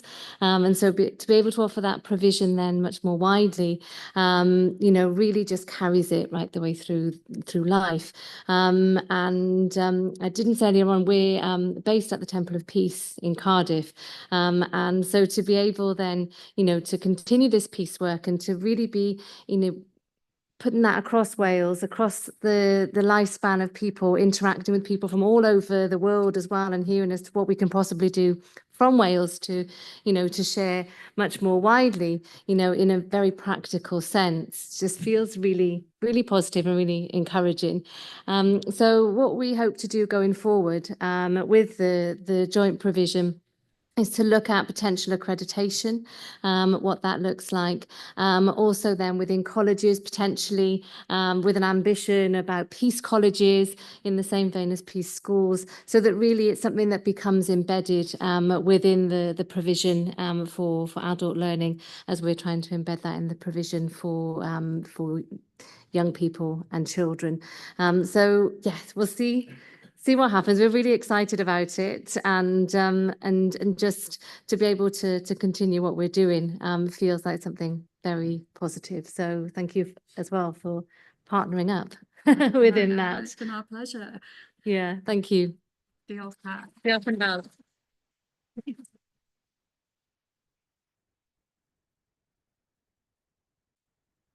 Diolch yn fawr. Well, we could sense your excitement. I'm really excited about it. What a great, great project. Please, can I come on the course?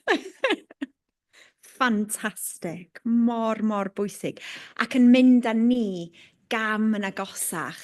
Dwi'n really licio'r syniad yna fel Cymru cenedl heddychlon, cenedl o heddwch. And I really love that idea of Wales, a nation of peace that promotes peace. And yeah, so diolch yn fawr iawn am eich gwaith caled and Tamara as well there.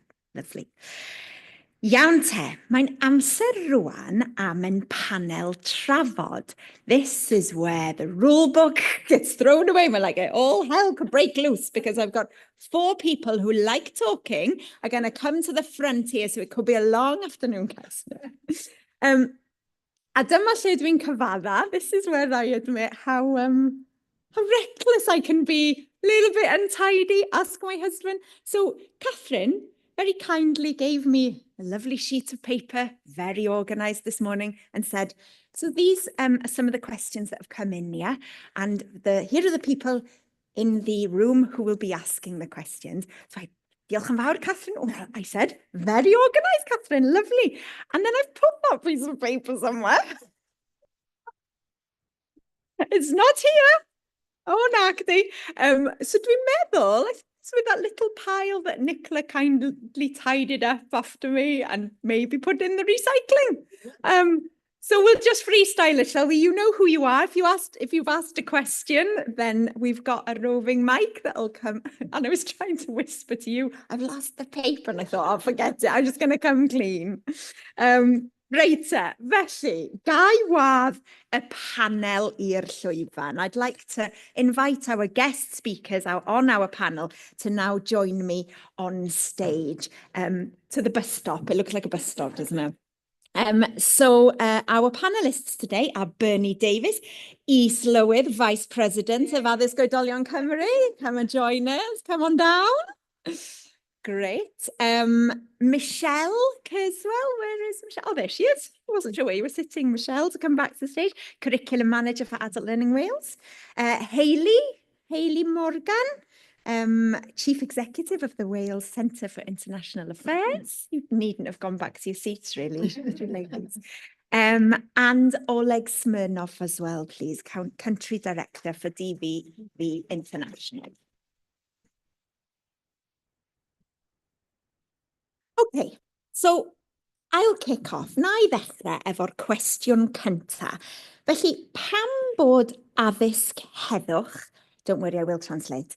Pam bod addysg heddwch yn arbennig o bwysig mewn cyd-destun byd eang heddiw yma? So why is peace education particularly important in today's global context? So do we have a panelist that would like to kick us off? It feels almost like I need to go to Oleg for this question. You know, why is peace education so important in today's challenging global context? Thank you for this question.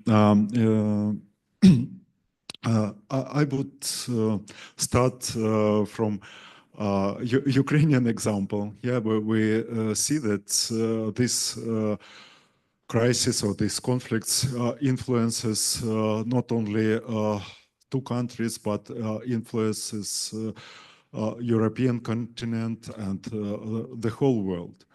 And I would say that peace education is an answer, perhaps in a position to conflict resolution, because in conflict resolution it's a kind of reaction to what we have, and it's sometimes very difficult, and often we deal with conflicts through conflict resolution. But peace building and education for peace, it provides opportunity for people to prevent and to for early warning of conflicts. And I hope that peace education should be voiced more loudly on the global level through all the countries.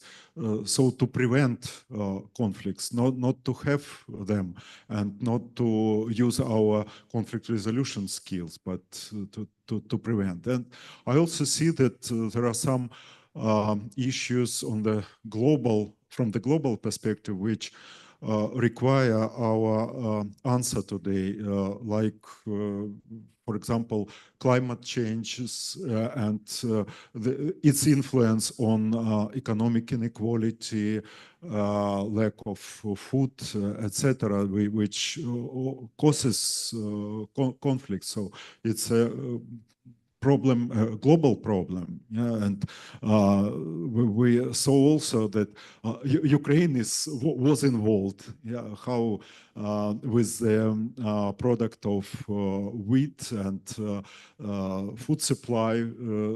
So the conflict in Ukraine, the war in Ukraine, influenced global situation.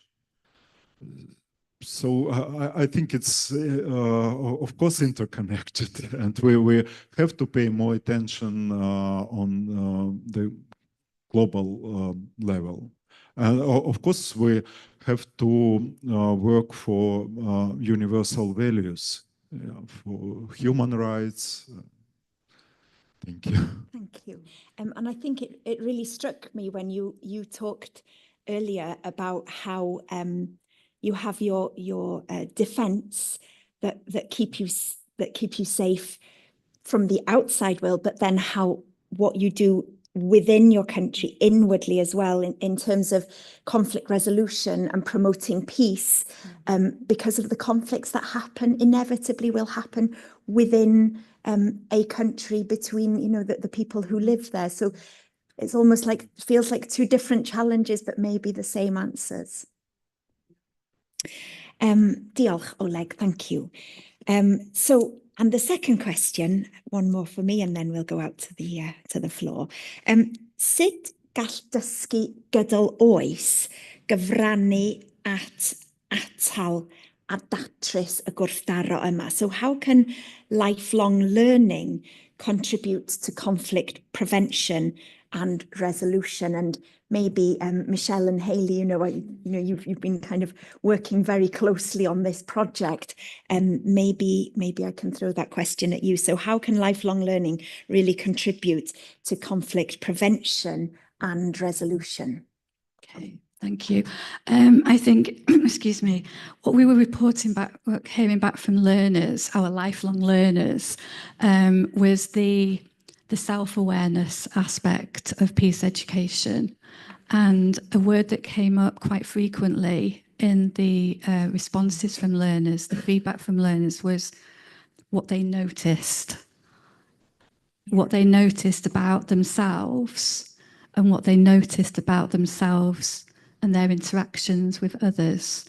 So, going back to that concept of peace starting from within and then cascading out, I think that was quite telling in terms of the place that lifelong learning, adult learning has, in terms of, I don't so much like that. I think your point, Oleg, around the conflict prevention and resolution, but I think the part that adult education plays in the peace building and peacemaking and peacekeeping, I think is quite critical. So yeah, I think it's really that heightened sense of self-awareness that lifelong learning opportunities bring in the context of peace education. Diolch I ti, Michelle. I think, did you want to add to that? Yeah, if that's okay. Yeah, great. Yeah, I think peace is often a concept that a lot of people perhaps don't understand, or it seems like a really big idea, or it can seem really woolly, or utopia. A lot of the time when we talk about peace, it can be such a difficult thing to approach that people often push it to the side. And I think that because there are so many aspects of it, peace is not just the absence of war. It very much is, a maintenance of peace within ourselves, within our communities, and in a situation where conflict could arise, trying to stop that before it happens, so very much about that diplomatic effort that is not just state diplomacy, but very much, on every level that we have through society. And I think because it always seems like such a big idea, we'd spoken earlier on about what can I do? I think that's a really key part of it. And by having peace education, actually you learn about the different aspects of peace, positive peace, negative peace, peace building, peacemaking, peacekeeping, so many things that can seem like concepts, but actually they're not, they're actions. And I think through adult learning, by presenting a peace education course, actually people can see what they can do, and that we all can play an active part in that, and the ability to do it, that it's not beyond any of us. And we were talking earlier on, peace education is not about how to be a diplomat and go into negotiation techniques, within a conflict zone. It's much more approachable than that. And so by offering that out, to anybody who wants to get involved, it just becomes something that is very concrete, and something that, is much easier to maintain. And it also then encourages the exchanges. We understand ourselves more, so maybe then we're able to understand others more. We're able to listen, without being maybe defensive within that. So I think that the provision of adult learning really helps within that concept of what can I do? What can I get involved with, and what's possible? Brilliant. Thank you very much, Michelle and Hayley. I'm on my own, I know some of you know I'm on my own little adult learning journey, studying to be a counsellor at the moment. I'm on my level 3, and I had my first assessment last night. I was like a little girl. I was really nervous before going in, but we'd been talking about unconditional positive regard and about unconscious bias things. And just, I think for me, just going to an adult education class, giving myself time to have a little bit of, it feels like chewing gum for the brain, time to question, do I have any unconscious biases? Things when I'm running with the wind that I don't realize that other people are running in the other direction. It's that thing about questioning ourselves and finding inner peace. I think we'd all love to reach that point where we have that, but the minute we start to find that, then we can throw that out to the world, can't we? So yeah, diolch yn fawr iawn.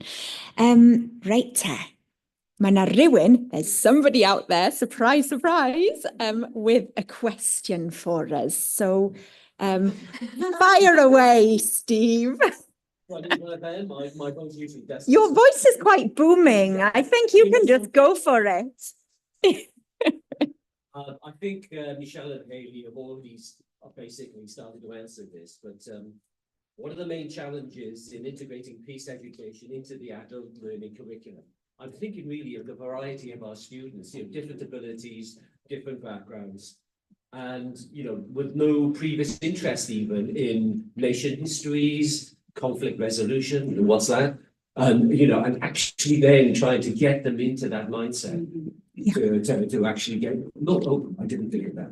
Yeah, no, excuse me. Yeah, you're absolutely right. Here's a challenge. And I think in terms of our pilots, because the majority of the learners who engaged with the first round of pilots, those were learners who'd also been part of the initial forums as well. So we already had learners who were engaged with the concept of peace education, because the request had come for this programme had come from many of those learners. So in terms of the pilot, I guess we didn't at that point really appreciate the challenge, as you're noting, Steve, in terms of how do we extend our reach.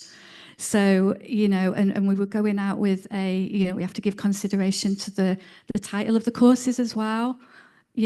Offering a peace education course, what would that mean? I mean, that would mean so many different things to every single person in this room, wouldn't it? So again, this isn't, a fait accompli either. This is an emerging piece of work. So again, there's still a lot for us to consider.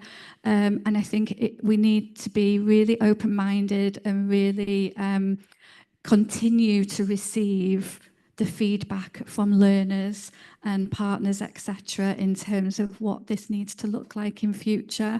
And, as Tamara will testify, this has evolved. It's been a real, rebirth after rebirth, Tamara, hasn't it? You know, in terms of how we target learners, how we recruit, you know, the content as well. So yeah, and I think we've gone a little way towards meeting that challenge. You know, we've moved away from the peace education course title, for instance, and now, you know, we're calling it Finding Wellness. You know, so we're in that iteration of it at the moment. Let's see what comes back from that as well. I think one of the other, so much challenge, but consideration. And I think Oleg would be really interested to hear about your practitioner programme, because again, we had to give really careful consideration to the delivery team around this programme, you know, obviously given the potential sensitive nature of the subject matter, the topics discussed in the sessions as well. So again, we were really conscious of that from the offset in terms of appointing the right people, not just with maybe an experience in this delivering this subject matter, but to have those kind of qualities, because a lot of the responsibility of the delivery staff is a very facilitative role as well as you know, relaying course content and engaging learners. Diolch yn fawr. Yeah, Oleg. Perhaps I will add is always a question outreaching participants for adult education courses, and there should be different motivation. And what works in our situation that we try at least how we work with our partner organizations on the local level, local NGOs, adult education centers, they have skills to analyze the situation in their communities. They have to know what is going on, and they do not just offer the educational course, but they offer a solution to a local problem. So they propose this solution, how with this training this or that problem can be solved. And always we also try to develop this skill to involve adults at the stage of developing curricula. So the experience of adults, active adults in the community, could be the part of the curriculum. Thank you. Diolch yn fawr iawn. Cwestiwn arall? Yes, Salamat. Oh, microphone. Thank you very much. I have a question here, and it's really, I don't know, it was a coincidence that I picked this question, but with all that has been going on this morning, it's just making me reflect more and more from where I come from. I come from northern Nigeria, and I wish that peace education had reached there prior to now, because of the devastating effects of lack of it. When I came here in 2011, I'm sure some of you know, 224 girls were kidnapped and kept and married off to bandits, terrorists. And these are their brothers, their friends, their neighbors. And it has continued over the years up until now. And just recently, we have also seen it, that in Rwanda, there's a lot of conflict again. We are back again to all this war and the aftermath of it and how devastating it is. In fact, some of the videos I watched, I teared up. So the question here is, how can international collaborations enhance peace education initiatives?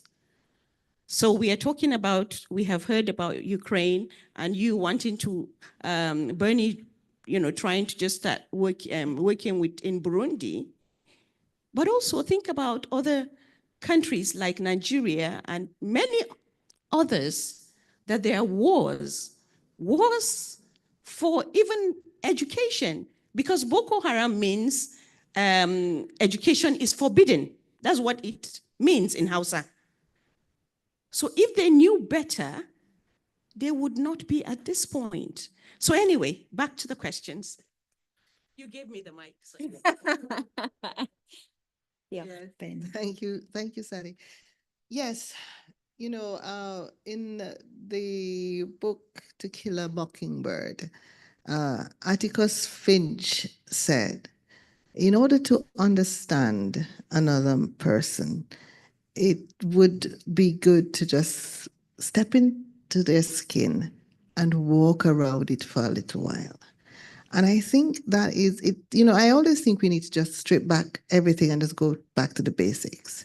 We are here in a country, and we are proud to say Wales is a country of peace, a country of second chances. But here in Wales, we have it's multicultural, multinational, everything is here. You are here. You know, so many of us, you look around, we are connected. And if, as I was saying to Oleg this morning, and it's repeating it's not my original thought, but it's worth repeating, that all it takes for evil to progress is for good people to do nothing. So to the question, how are we going to get involved internationally? Really, that question is, how are we going to make a difference? How are we going to hold back the advance of tyranny? And it is about helping each one to see one as themselves. How do we do that is the challenge. And it would be about educating people, but educating people, first of all, back to what I said about the humanity of us all and how much we need each other and how better off we would be if we would extend the hand to another. So we can't change the world, but we can change our world, can't we? So from what I have been trying to do in my part of the world is to, like with Burundi, it's back to what happened with the 224 girls in Nigeria, where it's actually the First Lady of Burundi that I am now going to be supporting with her charity that is directly related to helping young girls who've been married off, most of the time forcibly, to older men. They are married too soon, they have children, they give birth, and then they suffer obstetric fistula. We don't want to go into look it up. It's too indelicate for me to explain what it is. But it is dehumanizing, and it is advancing, and it's rampant. And I'm told it's been identified here, because one of the doctors that's going to be helping me with the support that we're going to be giving says that it is actually being identified here. Where else happening? Yes, think about that. So how do we do that? It's about places and spaces like this, platforms like these, conversations that we keep having so we can raise awareness. It's about getting people to actually stop and for a moment in their minds, in their imagination, step inside somebody else's skin and walk around in it for a little while and think, what then can I do? How can our stakeholders help us? How can we raise awareness? How can we give of our time? How can we not let these situations be forgotten? How can we stop them from repeating themselves? You know, and I have this opportunity, but we, each of us, have these opportunities. I'm not special, you know, as much as I'd like to think I am. I am not special. Every one of us, if we pay attention, there is the opportunity. You with what you're doing, you know, I applaud, you know, Nia. Further education, continuous learning, continuous seeking of opportunities to be the change we want to see. It's another cliche, but it wouldn't be a cliche if it wasn't worth speaking. Be the change we want to see and bring others along with us. Get that groundswell and never forget, because lest we forget, what happened in the past when other people just sat by and made decisions upon decisions upon decisions happen until it became uncontrollable. We don't want an advancement of what is happening with Oleg, do we? So we have got to think in an international perspective. Sally, I always say, when somebody brings up a problem, they are a part of the solution. Yes, I know. But in terms of getting the rest of us, and that's what you're doing, you're reawakening us to do more. So that's my answer. Diolch, Bernie, and would you like to add? Yeah, I just wanted to add to that. Yeah, I was on the edge of my seat as you were saying those things, because you just make it feel like it's possible, and I think that energy really just says, yeah, I can do this, we can all do it. One of the things that came to mind in the work that we do is that we're very focused on international solidarity movement as well. So providing volunteering experiences for young people and then pushing through to people of all ages to be able to go and volunteer in different countries.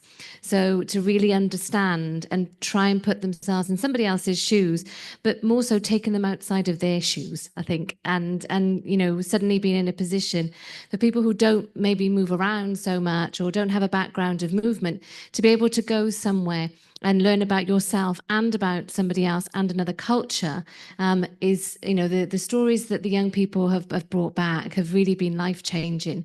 And I think, it's perhaps that the different countries that we can go and visit to be able to understand, what's happening on the ground, that actually you can touch that.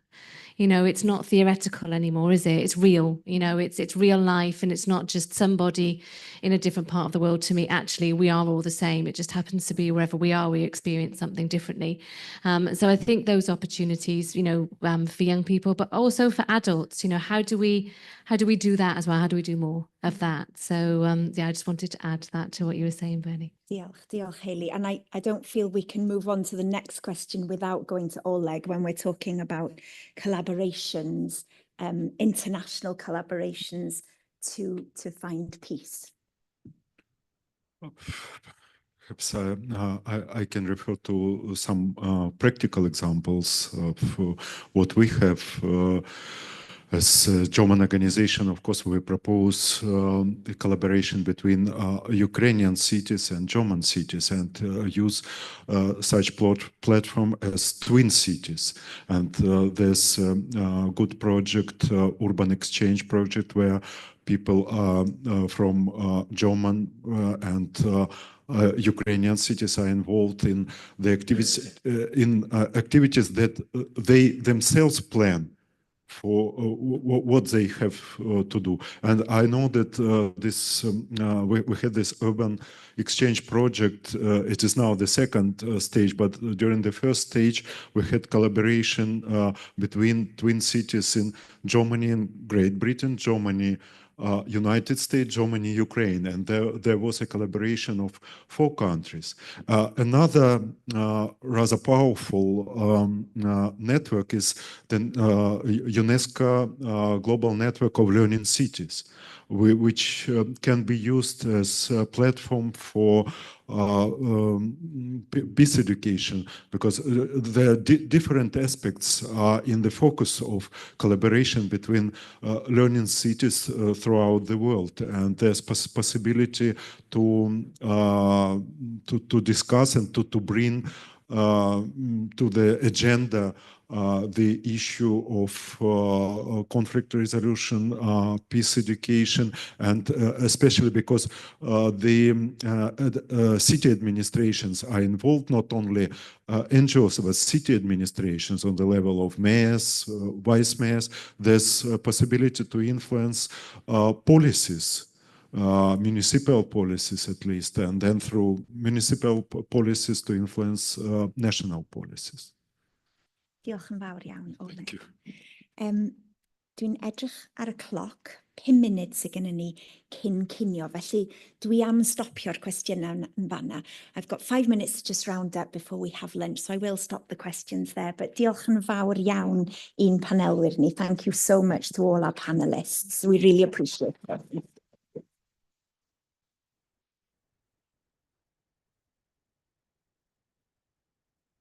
Wel, da ni yn dod i ddiwedd yn cynhadledd ni heddiw, a dwi'n siŵr bod pawb wedi cael cyfle i feddwl, i gnoi cil.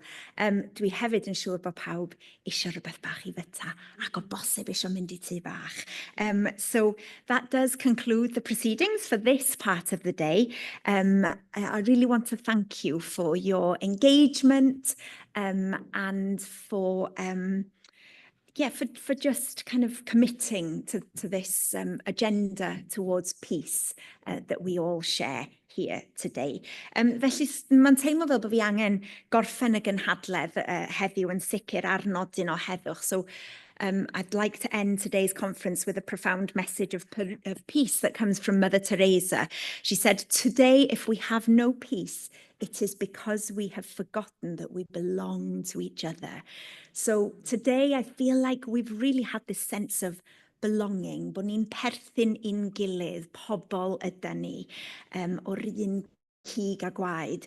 So I hope today has really been an opportunity for us to just sit a while and ponder on that all-important sense of belonging to each other and our shared vision and hope of finding peace through the power of education. And anybody who's been in any event that I've been hosting before will know that I try and get everybody to leave with one new Welsh word. So the Welsh word for today is, can you guess? It's peace in Welsh. So what is peace in Welsh? Heddwch. Heddwch. It sounds peaceful. So can everybody, just for me, say the word heddwch? Heddwch. You really breathe it out, okay? Heddwch. Heddwch. And actually, my firstborn child is called Hedd, which is peace.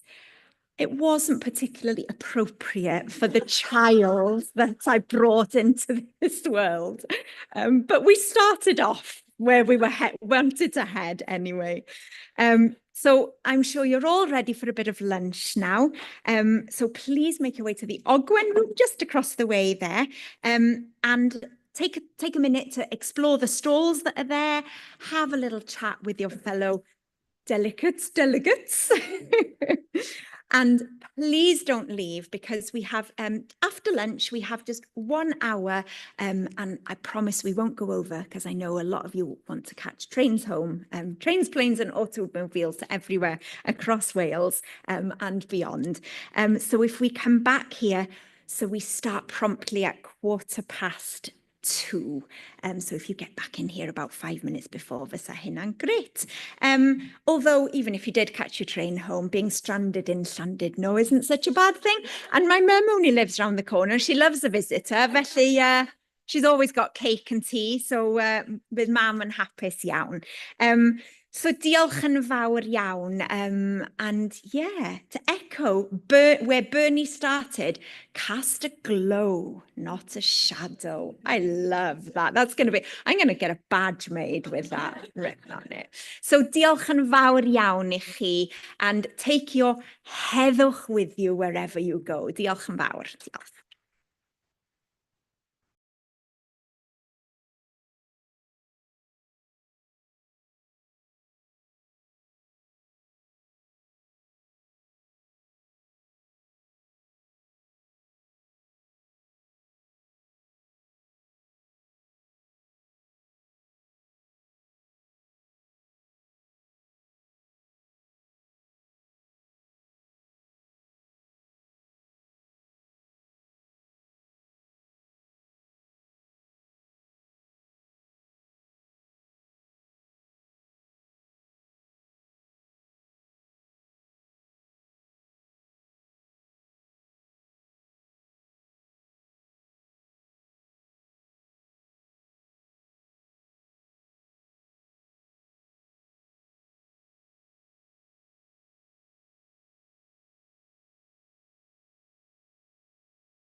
in 1 minute, Florence said to me. Wel, prynhawn da iawn I chi. A gai roi croeso cynnes. I'd like to give a warm welcome. I've just noticed we've got our mayor and mayoress here. Felly, croeso I chi, a warm welcome to you. Nice to see you. Fabulous. I'm quite jealous.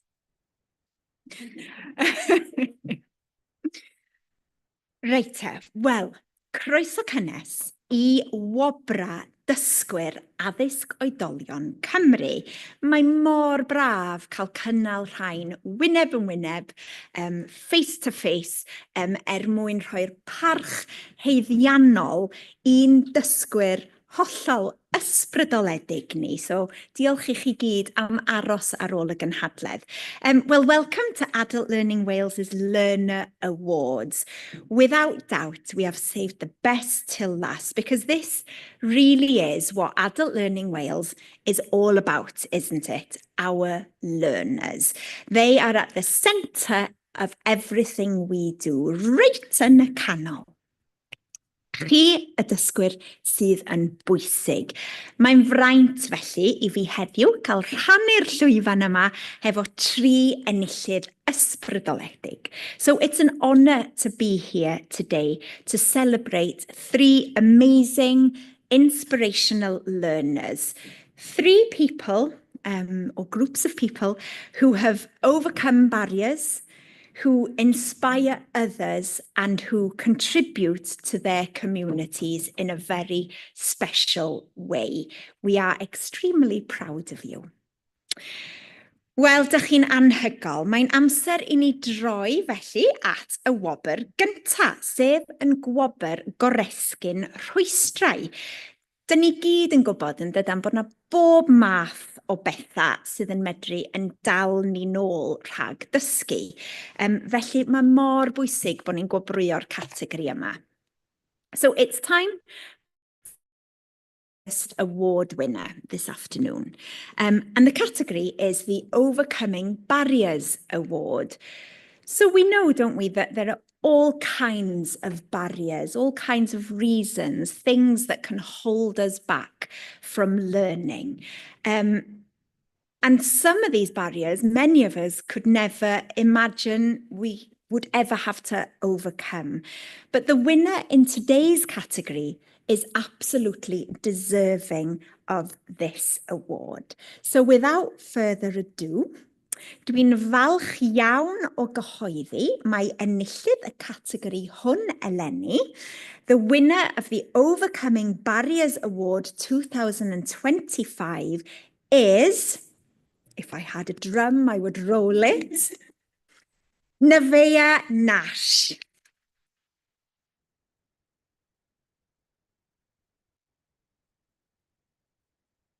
Felly, be am I ni glywed dipyn bach o'i hanes hi? So let's learn a little bit more about Nevaeh before I invite Sophie Jones, her tutor, forward to talk about her, to tell us a little bit about why she nominated her. So, gadewch ni glywed am Nevaeh.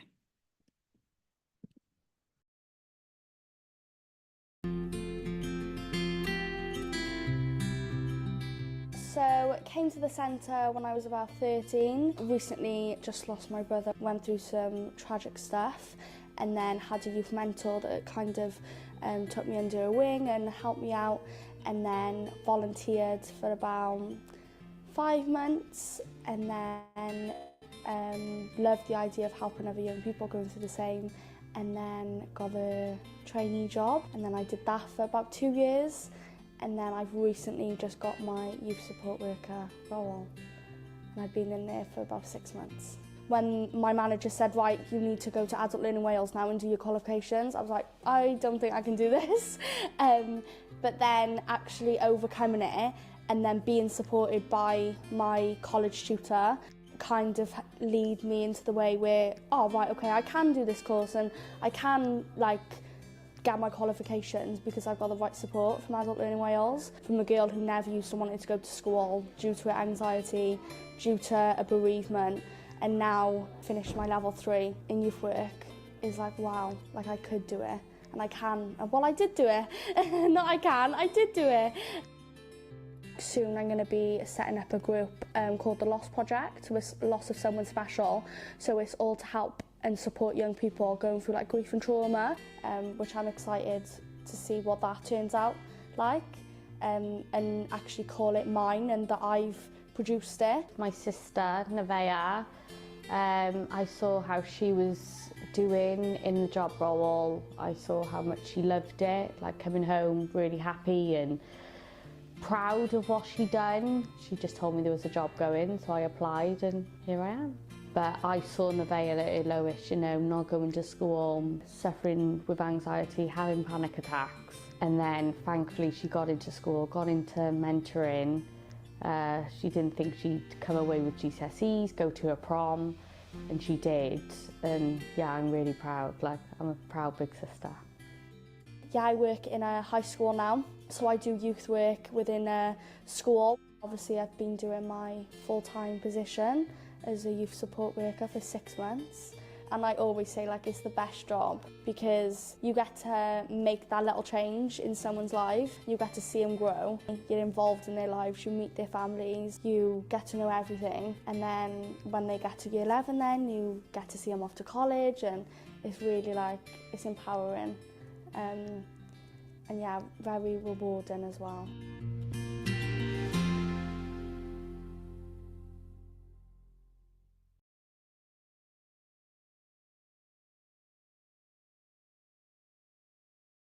Can see why she's one of our winners, can't you? Felly, I'd like to now invite Sophie Jones. Now, Sophie is a tutor with the youth work team and is passionate about supporting young people and youth workers to achieve their potential. So today she's travelled all the way up from South Wales on that lovely train, I'm sure. Have you come on the train? Yes. You still look fresh for the journey, and especially to be here and part of Nevaeh's, to celebrate all the hard work and everything you've achieved. So, can I invite you to come and talk about Nevaeh?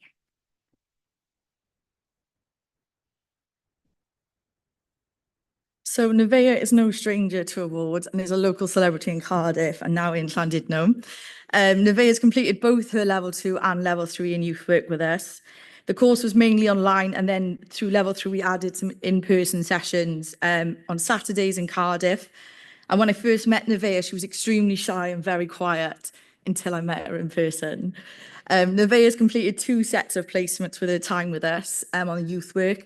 As part of this, you needed to create a project in the community, which we've just seen in the film.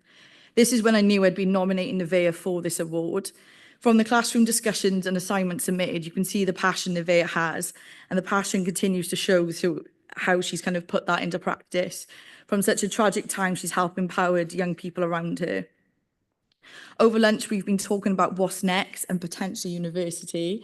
And as you can see, going from not wanting to do GCSEs and be in school, Nevaeh is now talking about going on to do a youth and community work degree. So we would like to congratulate Nevaeh and look forward to seeing what award you're nominated for next and your next steps.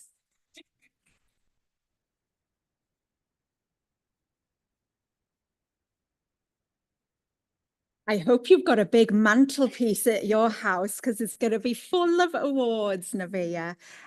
Fantastic. So, I'd now like to invite Nevaeh to come forward and have a little chat with me.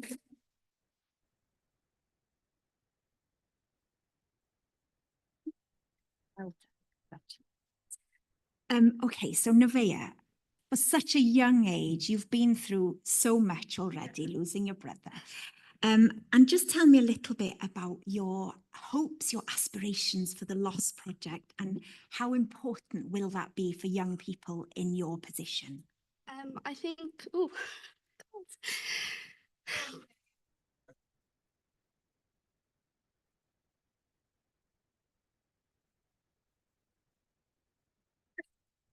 think for me it's such, thank you. Promise I wouldn't cry.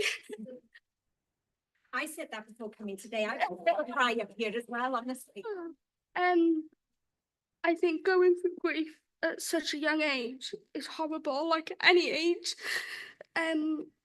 but the Lost Project is to help and encourage the young people to talk about it. I, for so long, didn't talk about my grief and was locked away from the world for so long. And then finally speaking to a youth mentor and actually opening up about it and talking about it has led me where I am today. And the Lost Project is so close to my heart because I produced it. I'm using my own practice and my own experiences to help other young people, which I think is amazing. But yeah, it's a project that I hope they will live on, and also remember my brother as well. That's the main reason. Amazing.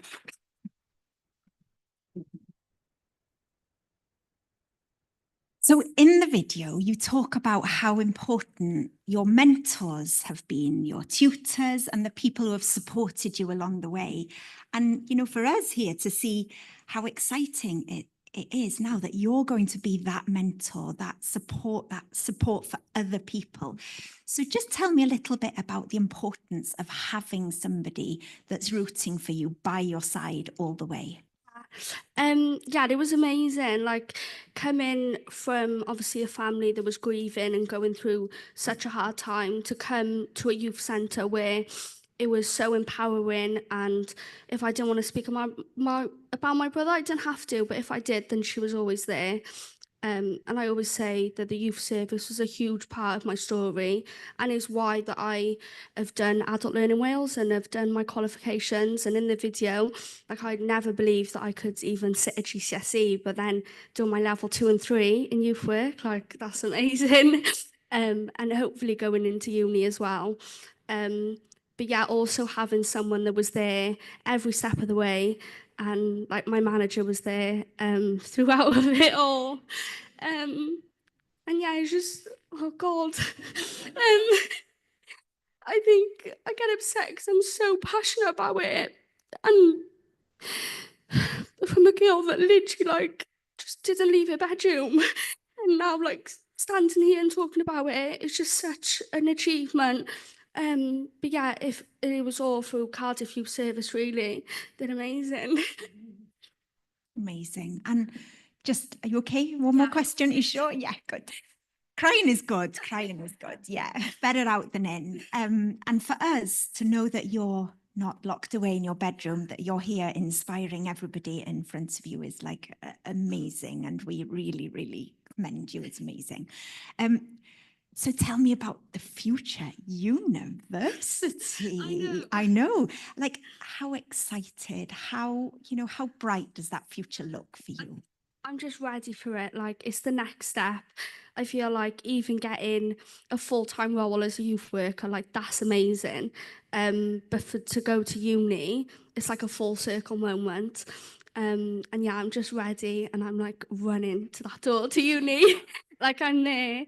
But yeah, like I'm really excited to see what it does now, what the future is. And yeah, really excited. Well, we've got no doubt in the world that the future is looking bright for you.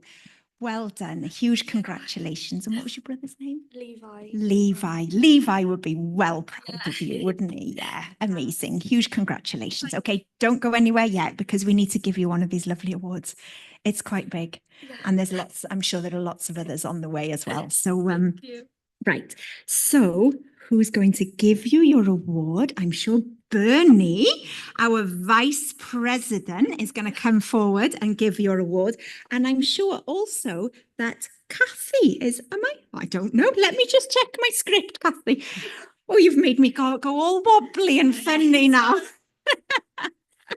It doesn't take much, but you have really derailed me. Oh, yes. I want to make you feel special, Kathy, but you will do. Oh, fabulous. Okay, so we have a certificate for you and we have an award. So ladies, would you like to choose your award? Fabulous. And then Dylan here wants to take a few pictures. So maybe in a minute. I think actually it might be an idea to go. You can see that nice screen over there. If you go over to the screen, and then Dylan will come and take your picture. But in the meantime, let's give it a huge round of applause.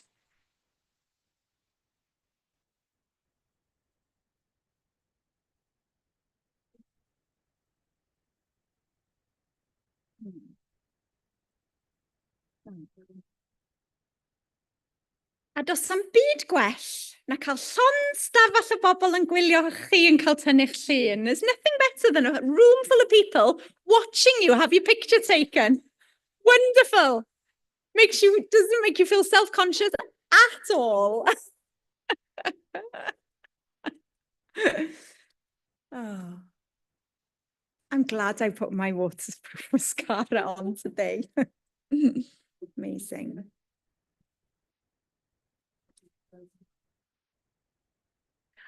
OK, nawn ni symud ymlaen at yn ail wobr ni pnawn 'ma, sef y wobr ysbrydoli eraill. Ar hyd yn oes, dwi, fel nifer ohonoch chi, dwi'n siŵr, wedi cael yn ysbrydoli gan arweinwyr, gan fentoriaid, gan gydweithwyr, ac mae dylanwad a'i cefnogaeth nhw wedi bod yn hollol amhrisiadwy. So our second award this afternoon is the Inspiring Others Award. We've all heard, haven't we, of the butterfly effect or the ripple effect, that idea that small positive changes or individuals can really lead to significant changes in other people's lives. We've seen it here, that they can be catalysts for us. Well, today we're going to celebrate an individual who has most definitely inspired people along the way. Felly, dwi'n falch iawn o gyhoeddi mai enillydd y categori hwn. The winner of the Inspiring Others Award 2025 is, drumroll, Rob Scott.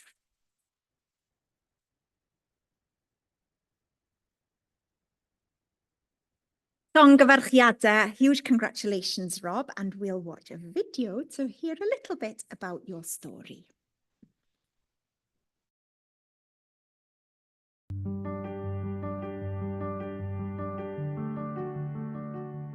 I joined the prison service 2020 and I've always been a little bit interested in training. I've always enjoyed a good training course, and I think imparting a little bit of knowledge, but more than that, getting the feedback back from participants to make it a forum where everyone learns from the experience. One of my roles here is the lead for young adults in the prison, and I was looking at a way of, I suppose, upskilling the staff and giving the staff different awarenesses of how to deal with a young person that hasn't fully matured yet, as opposed to how you might have the same conversation with a 40-year-old. There are differences in approach, and I wanted to put together a package to deliver to our staff. And it was really important to create this package with Adult Learning Wales, but to transition it across from a partnership delivery to something that was sustainable within the prison.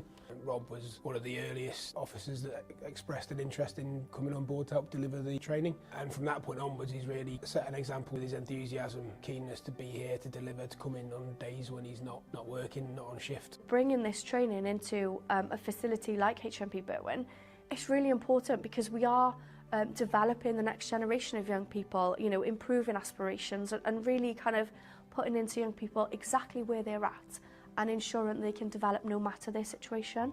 So for Adult Learning Wales and our youth work team, it's really important that we capture the voice of young people right across Wales, no matter where they are. Now, Rob, he's gone above and beyond in terms of his role and responsibility as an officer to really embed this into the jail, into the prison as a whole concept. From a personal point of view, I've learned a lot, and I think I've adapted how I work with young adults. Through all the other people that's attended the workshop, they've, I believe, in their own way gone back to their wing and they've adapted how they work with young adults. Not measurable, not always visible to me, but from the feedback I get, I think it does make a difference. I'm at the beginning of a journey, personal journey, but it's also a journey where I want to help other people, and I don't think I've done very much so far, but hopefully going forward we can do just a little bit more.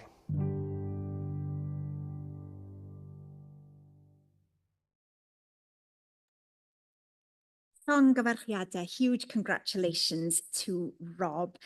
So I think Christian, am I right? Christian's here. Christian Loston is a valued tutor with the youth work team and also delivers the youth support worker qualifications across Wales and delivers an introduction to youth work in Berwyn Prison where he met Rob. So maybe you could come forward and tell us a little bit about Rob.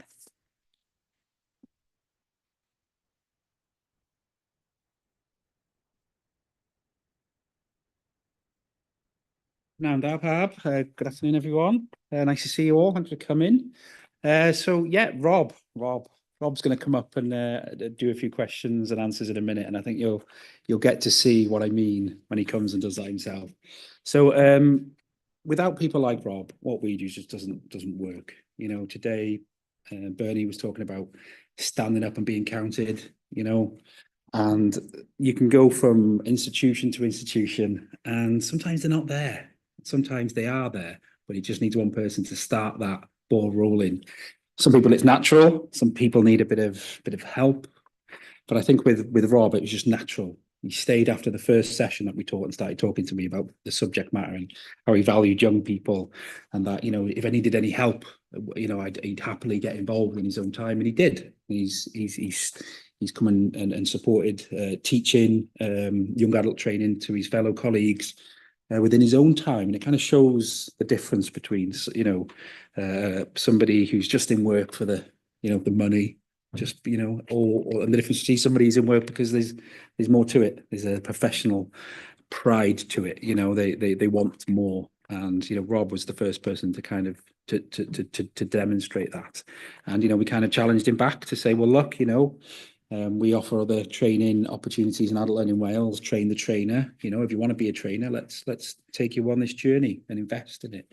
And he took us up on the offer, and he was, you know, the only one within, you know, quite a large workforce to have done that at this stage. And, you know, organising with a lot of our partners isn't always easy. There's a lot of constraints in work to be able to train and have time off and work, you know, family, work-life balance, that kind of thing.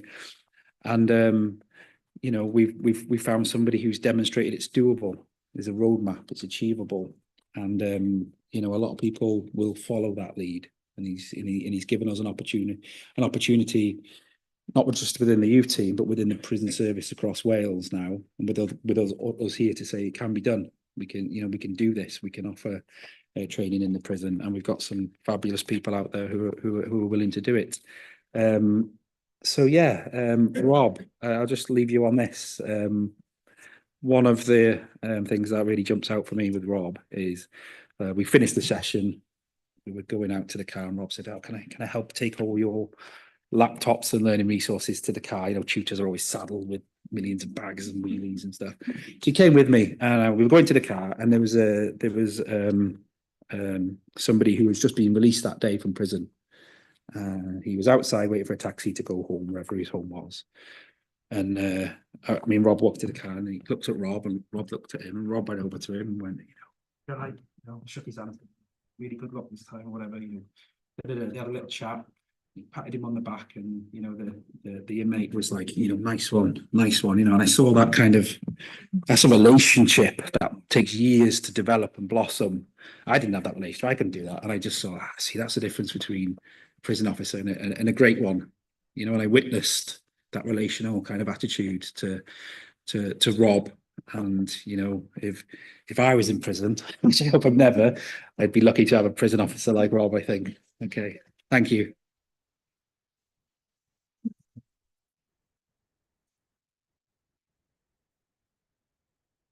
Diolch, Christian. And I think, like you say, it's those small things that make you realise how special somebody is. I only spoke to Rob for a couple of minutes in there, and I get an inkling that he's quite special, in a nice way. And I also think he's got a bit of a naughty side as well. Am I right? I don't know him very well. Bit mischievous? Yes, says the mother-in-law.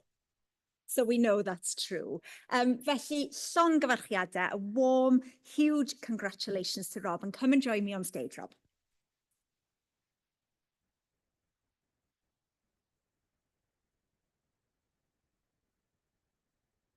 Wow. Hello. Hi, everyone. You're very tall, but I'm okay now that I'm in very high heels. I'm kind of up there with you.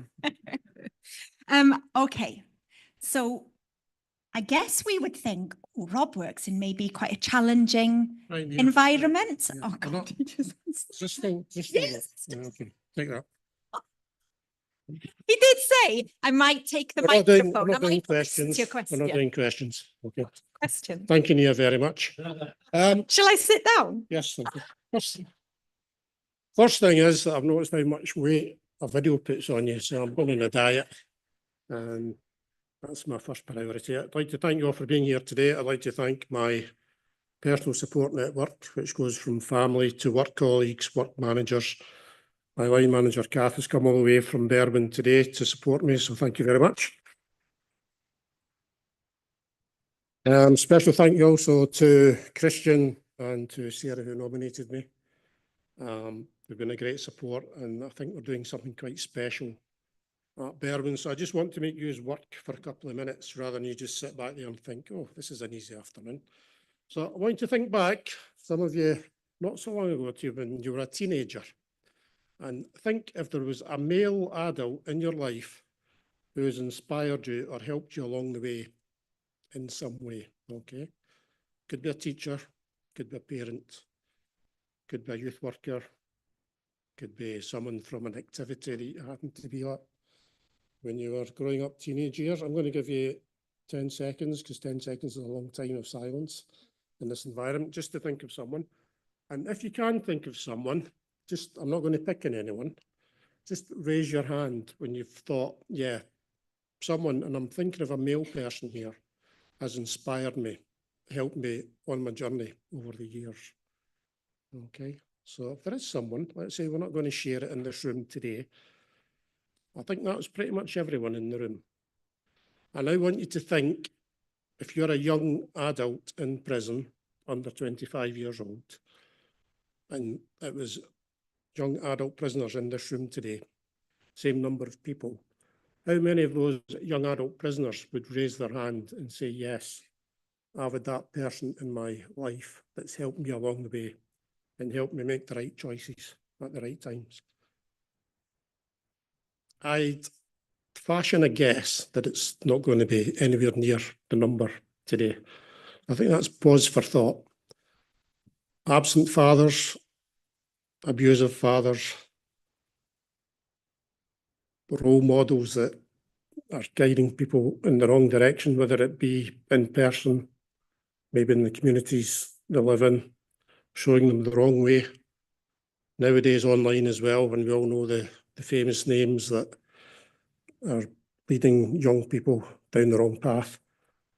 And just to summarise your questions, this is why I do the job, and I think that sums it up, because we are fortunate in our position, but we can all be that role model as well, and that little inspiration to people in a small way, without even knowing it. I think most of us do it.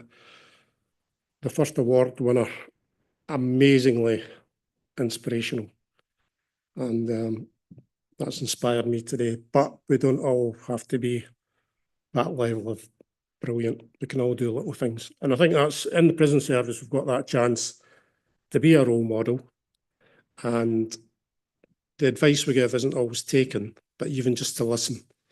And you might be the first person that's actually listened to a young offender and the first proper role model they've had.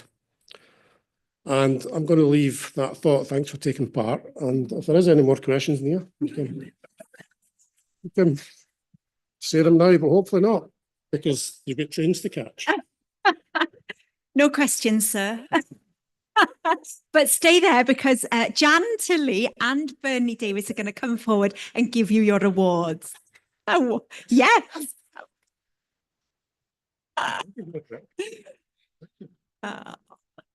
Give him a round of applause. Jan. Jan isn't here today, so I'm sure I can count on Bernie. Amazing. Yep, perfect. That one. Great. And if you can make your way over to the blue screen.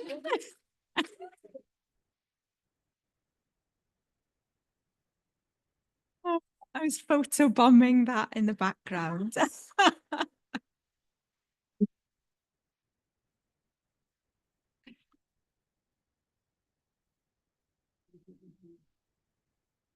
Amazing, isn't it?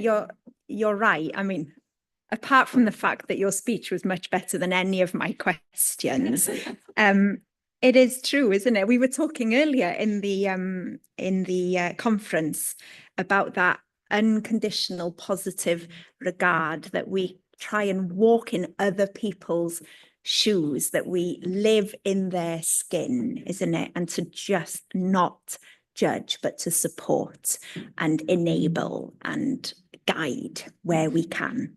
So diolch yn fawr iawn, Rob. Give him a huge round of applause.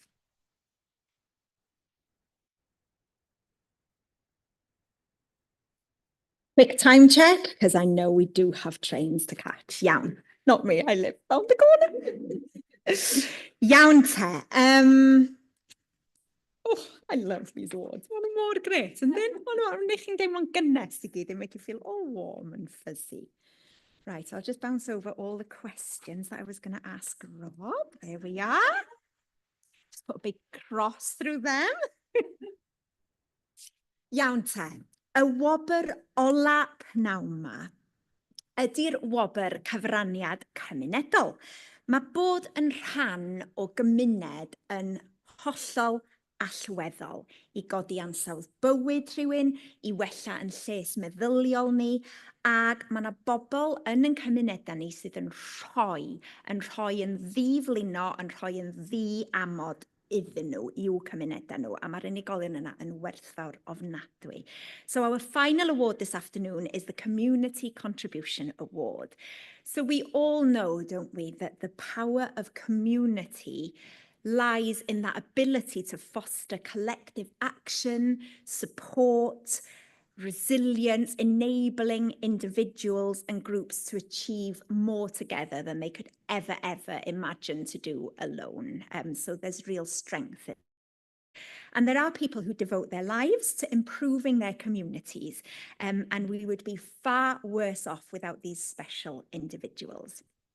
Felly, dwi'n falch iawn o gyhoeddi, mae enillydd y categori hwn eleni ydy the winner of the Community Contribution Award 2025 is the Parent Learning Group in Cateys High School, and they're all seated over there.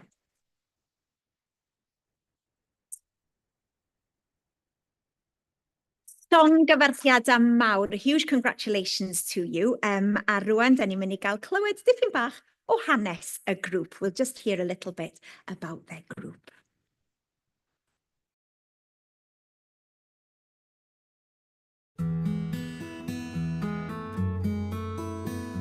The parent group was not intended just to be women only, but majority of our learners happens to be female who would want to liberate themselves and be confident, skill themselves up for a better job and to be a better person.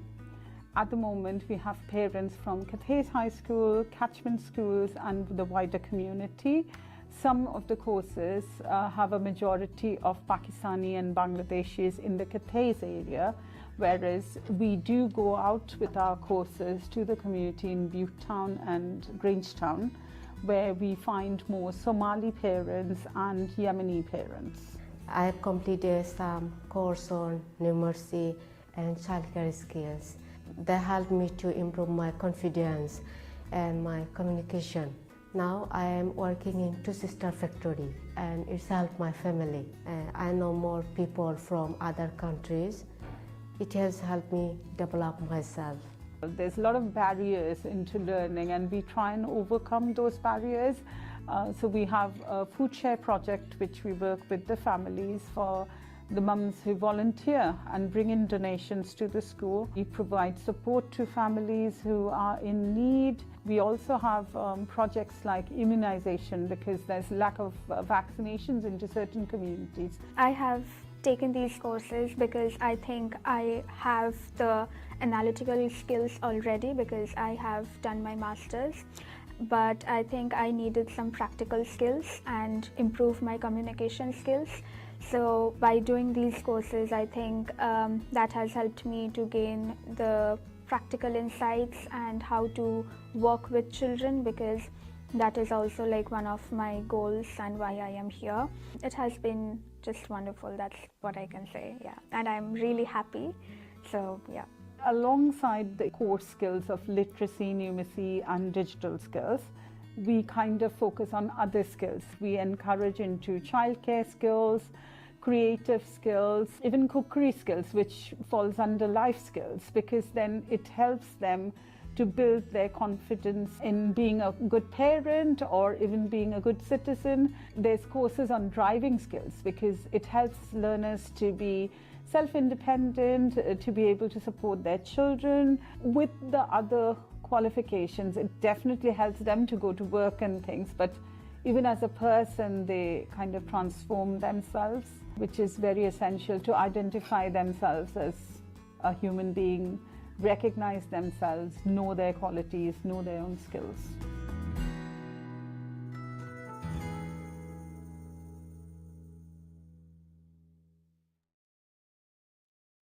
Amazing. So, gai ofyn rwan, can I ask if Christina Roy, the parent from the Parent Learning Group. So Chris is the Family Learning Coordinator at Cathays High School in Cardiff and a tutor for Adult Learning Wales, teaching a range of subjects, including maths. Oh, when I say maths, I get frightened. And budgeting, ESOL and crafts. So would you like to say a word? Thanks. Yeah, our Parent Learning Group been there for quite a while now, but it's been growing and growing, which is nice. It feels quite nice to see how ladies come, grow in confidence, and then it's word of mouth. I don't need posters. Even without posters, the courses would get around people, because once they reach their aims, they spread it out to the other ladies, and it's word of mouth to inspire each other. And they would come and join us, build on their own confidence level, get qualifications, get into work, and transform into a new person. So it's a brilliant experience. Recent years, it's the community impact which is more important.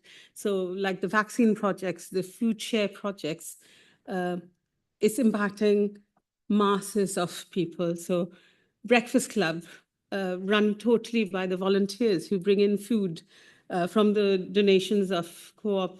It helps sustainability for Wales, but also feeding people, so minimizing a lot of barriers for learning. And it's nice. It's a nice feeling, rewarding when you see alongside learning, there's a lot of awareness, which is also education going on.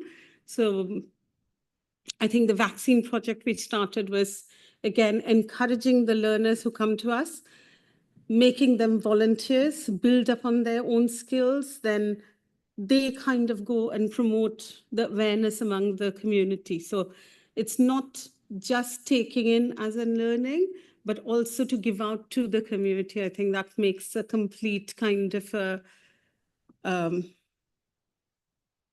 holistic sum up kind of achievement, I would say. Like awards are there, but I think the real award is when we see the impact going on into the community. I think that's more important. So thank you.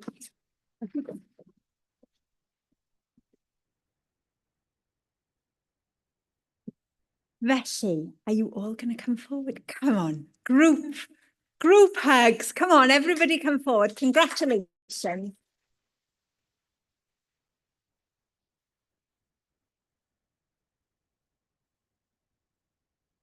Amazing. Congratulations. Am I really that frightening? Are you going to come a little bit closer? Come on, ladies. Come on, come closer. Well done. Okay, so the Parent Learning Group, it feels more like a community more than just a class. Am I right? What has it given you, do you think? parent learning group, like I met a lot of people from Pakistan and India. I didn't think that it would be such a great place for me to go and open up myself to know new skills. So I did budgeting skills with her. I did child learning, like childcare courses. It was so really good. Like it's a huge impact in my career. Yeah. And if we talk about learning skills, I'll come to you, Shalini. You learn skills there, but it's also about confidence building. Do you feel that it's really impacted your life beyond just learning skills?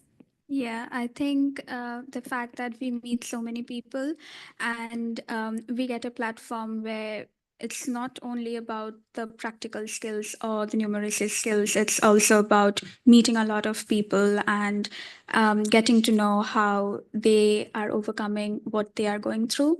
Because I think not every parent or learner comes in for going somewhere. They also come in because it's a community kind of learning. So they feel included and they feel that their voices are being heard. So I think that's also a skill, I can say. So it's mix of everything. So yeah. Thank you, Shalini. So what about the future? What does the future hold for you? Are you excited about the future? Is there more learning ahead for you? Who would like the microphone? Would you all like to tell me a bit about your future? Shall I pass it round? Hey, if I would say something about future with this, so I did childcare. I think I did first and second one. I'm looking forward to do more. So I got an offer from Prospero Teaching, which is for her, and I'm looking forward to join there soon, the end of this April. So this is how we are, like achieving one by one. Thank you. All of these ladies are currently into employment, so they all come for a termly basis for courses. They do roughly like 3 to 4 courses at a time.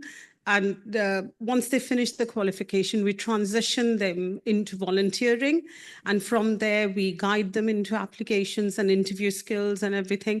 And it's a lot of collaboration work, not just Cathays High School, Adder Learning Wales, Adder Learning Cardiff, library services. There's lots more providers to thank, and which has enabled all of these ladies into employment, but they don't leave. They come back for more learning and to develop themselves. Like some of them are still carrying on with ESOL. Some of them are learning driving theory now. So they do want to kind of say full stop now. It's a comma. So they carry on. Thank you. I love that, because that whole idea of lifelong education is just about a comma. So what's next? What's next? Brilliant. Perfect. Thank you. Well, congratulations. Now then, to present your award, we've got Bernie here, and I think Tim. Is Tim here? Tim is here as well. Of course he is. So we've got a certificate and award there.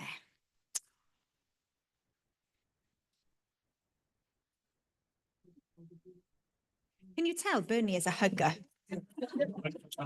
If I was a tree, she would be hugging me.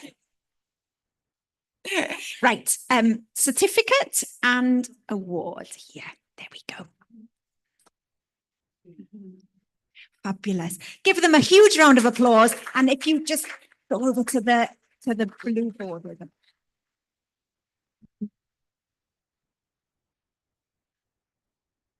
Bernie knows the drill now. Take him over to the blue board. Right. Oh, mae'n 3 o'r gloch. It's 3 o'clock. And we're nearly done, guys. Yeah. You'll all have time to go and buy your snacks ready for your train home.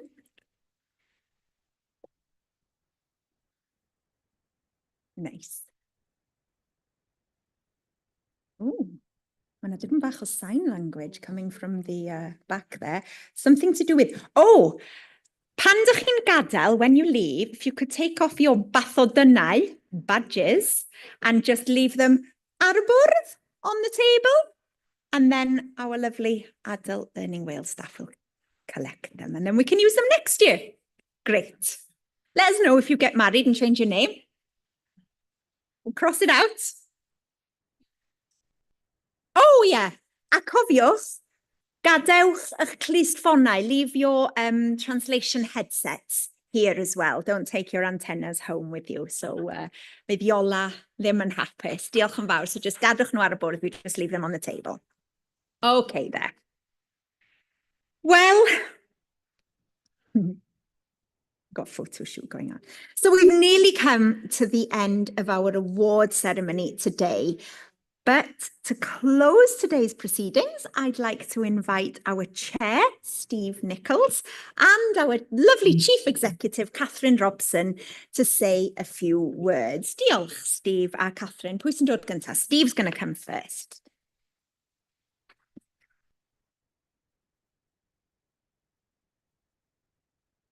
Oh, this chairing lark. Honestly, it's, you know, I accepted it. I didn't have to work this hard, honestly.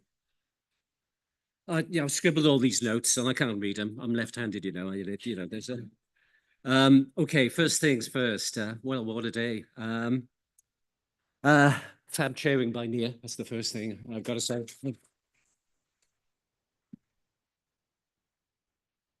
Mistakes, it's all right. Yeah. No, you put them in deliberately. They're brilliant. They're brilliant. No. Next thing up, I think Oleg's alarm going off was the showstopper, I think, today.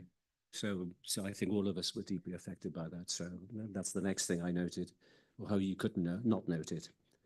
Next, Bernie. Force of nature, Bernie. Bernie and feathers. When she tells me to be peaceful, oh, I am. To educate is to emancipate. Yeah, I got that bit. Well done. Next, we have Oleg. Thank you very much for doing this for us. Hugely informative. Education in adversity. Issues such as increased violence against women, minority groups due to the situation there, conflict at local level, and developing a civic defense of nation, which is tremendous considering the circumstances you find yourself in. It's really powerful stuff, so thank you very much for that too.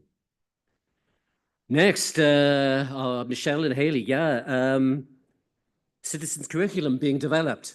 Well, great stuff. And, well, I don't know how far it gets. Certainly, I don't think I've got there yet. Producing ethical, informed citizens. I've not made it yet, I don't think. But, you know, I'm on my path, hopefully, and get help here. Okay, and then on to our award winners. Nevaeh, Rob, and the Catay's Parent Group. It's just inspirational stuff. It really is. But I won't go on too much longer, but can I end with just something, the moral complexities around peace? This is a personal thing for me. I've been fortunate enough to visit the Hiroshima Memorial, and it's beyond moving when you get there. Particularly, there's a little area there with paper birds, little paper birds, the origami cranes. There were little birds created by child survivor of the bomb.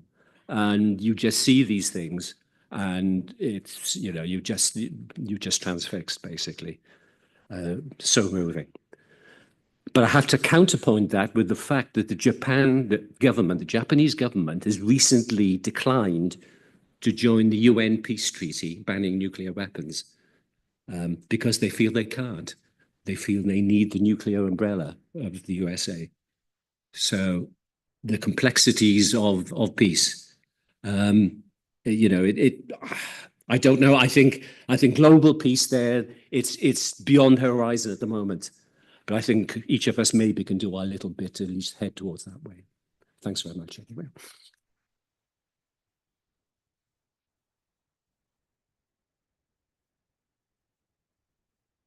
Diolch, Steve. Thanks. You've captured the day so well. I'm not sure what I can add, only that I'm absolutely emotionally worn out for a start. I think I've experienced every possible emotion today, from laughing hysterically with certain people in feathers and others. Having lost our new Vice President temporarily last night was an interesting moment. But seriously, it has been such a moving day, and I am absolutely buzzing with ideas. And we've already started to talk about where we can take this next. Hayley and I have already had a conversation.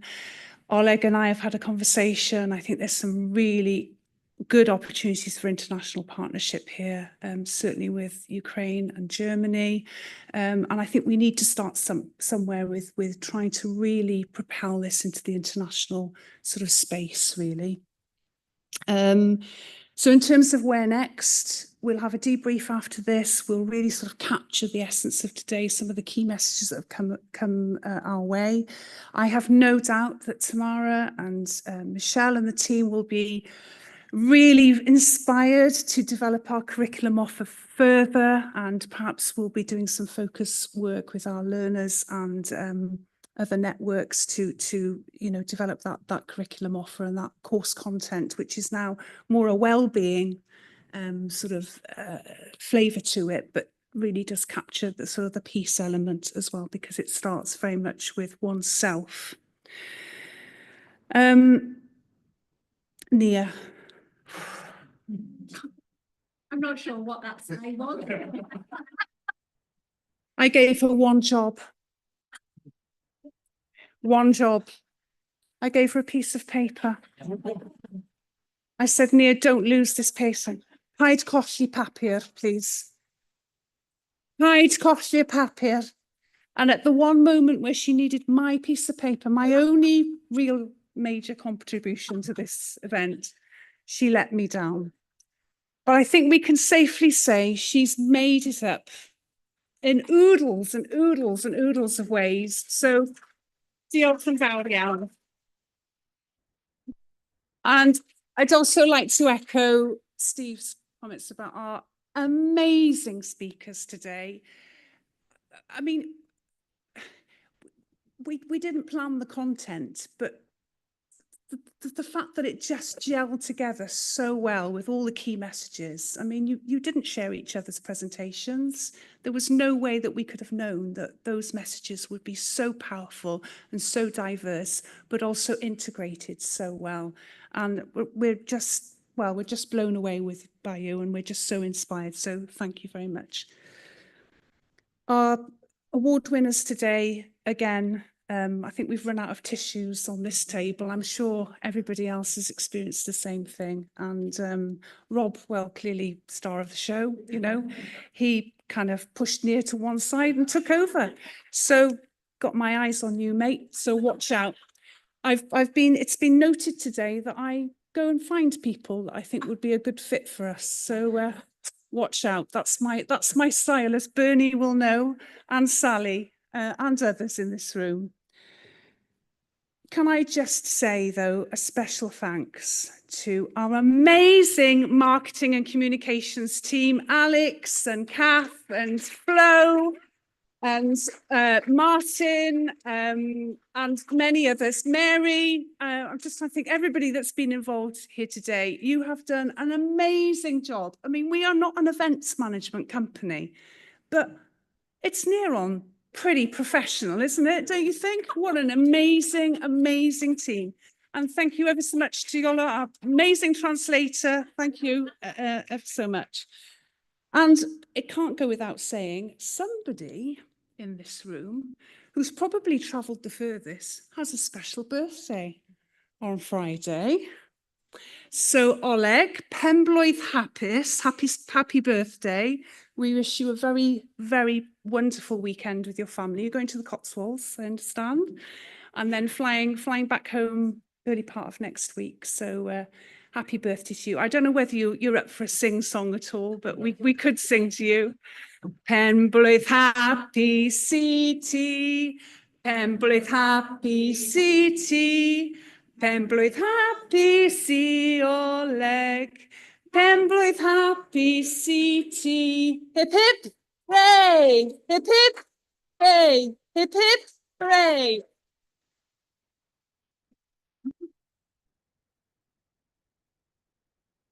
Oh, diolch.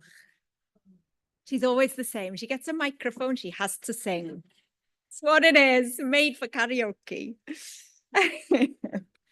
Diolch Steve, diolch Catherine, a dyna ddiwedd yn digwyddiad ni heddiw. Diolch o galon i'n holl siaradwyr ni, llong gyfarchiadau i'n henillwyr ni. We've come to the end of our event today. Thanks to all our speakers today and a huge congratulations to all our inspirational winners, Nevaeh, Rob and the Cate's Learners Group. Thank you, everybody, for sharing your stories with us today, because our stories are important. Thank you for what you do for your communities, for your peers, for your friends. You should be extremely proud of yourselves. Diolch yn fawr I bawb sydd wedi enwebu nhw. Thank you to everybody who nominated the learners and to all our amazing teachers, because without you, we couldn't have amazing learners to celebrate. Diolch am eich gwaith caled. Thanks for all your hard work. Diolch I chi am ymuno â ni heddiw ma. Dych chi wedi bod yn griw hyfryd iawn. Thank you. You've all been such a lovely, lovely group of people to be standing in front of, because you're all smiling. I feel like you're all with me. So I'm really grateful for that. Thank you to all the staff at Adult Learning Wales. Genuinely, you've worked so hard to make everything run so smoothly and for supporting me when I go like, oh, what am I supposed to do? Not that I actually stick to the plan, but at least I knew what I was supposed to do. So I'd like to just finish with this one little sentiment.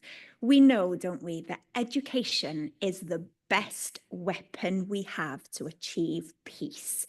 Yn Gymraeg, in Welsh, gorau arf dysg. Felly, on that note, ar y nodyn yna, siwrne saff iawn I chi adre, a safe journey to you all, and hope to see you soon in sunny Llandudno. And if anybody's up for dancing around their handbag in the Broadway Boulevard, I'm there.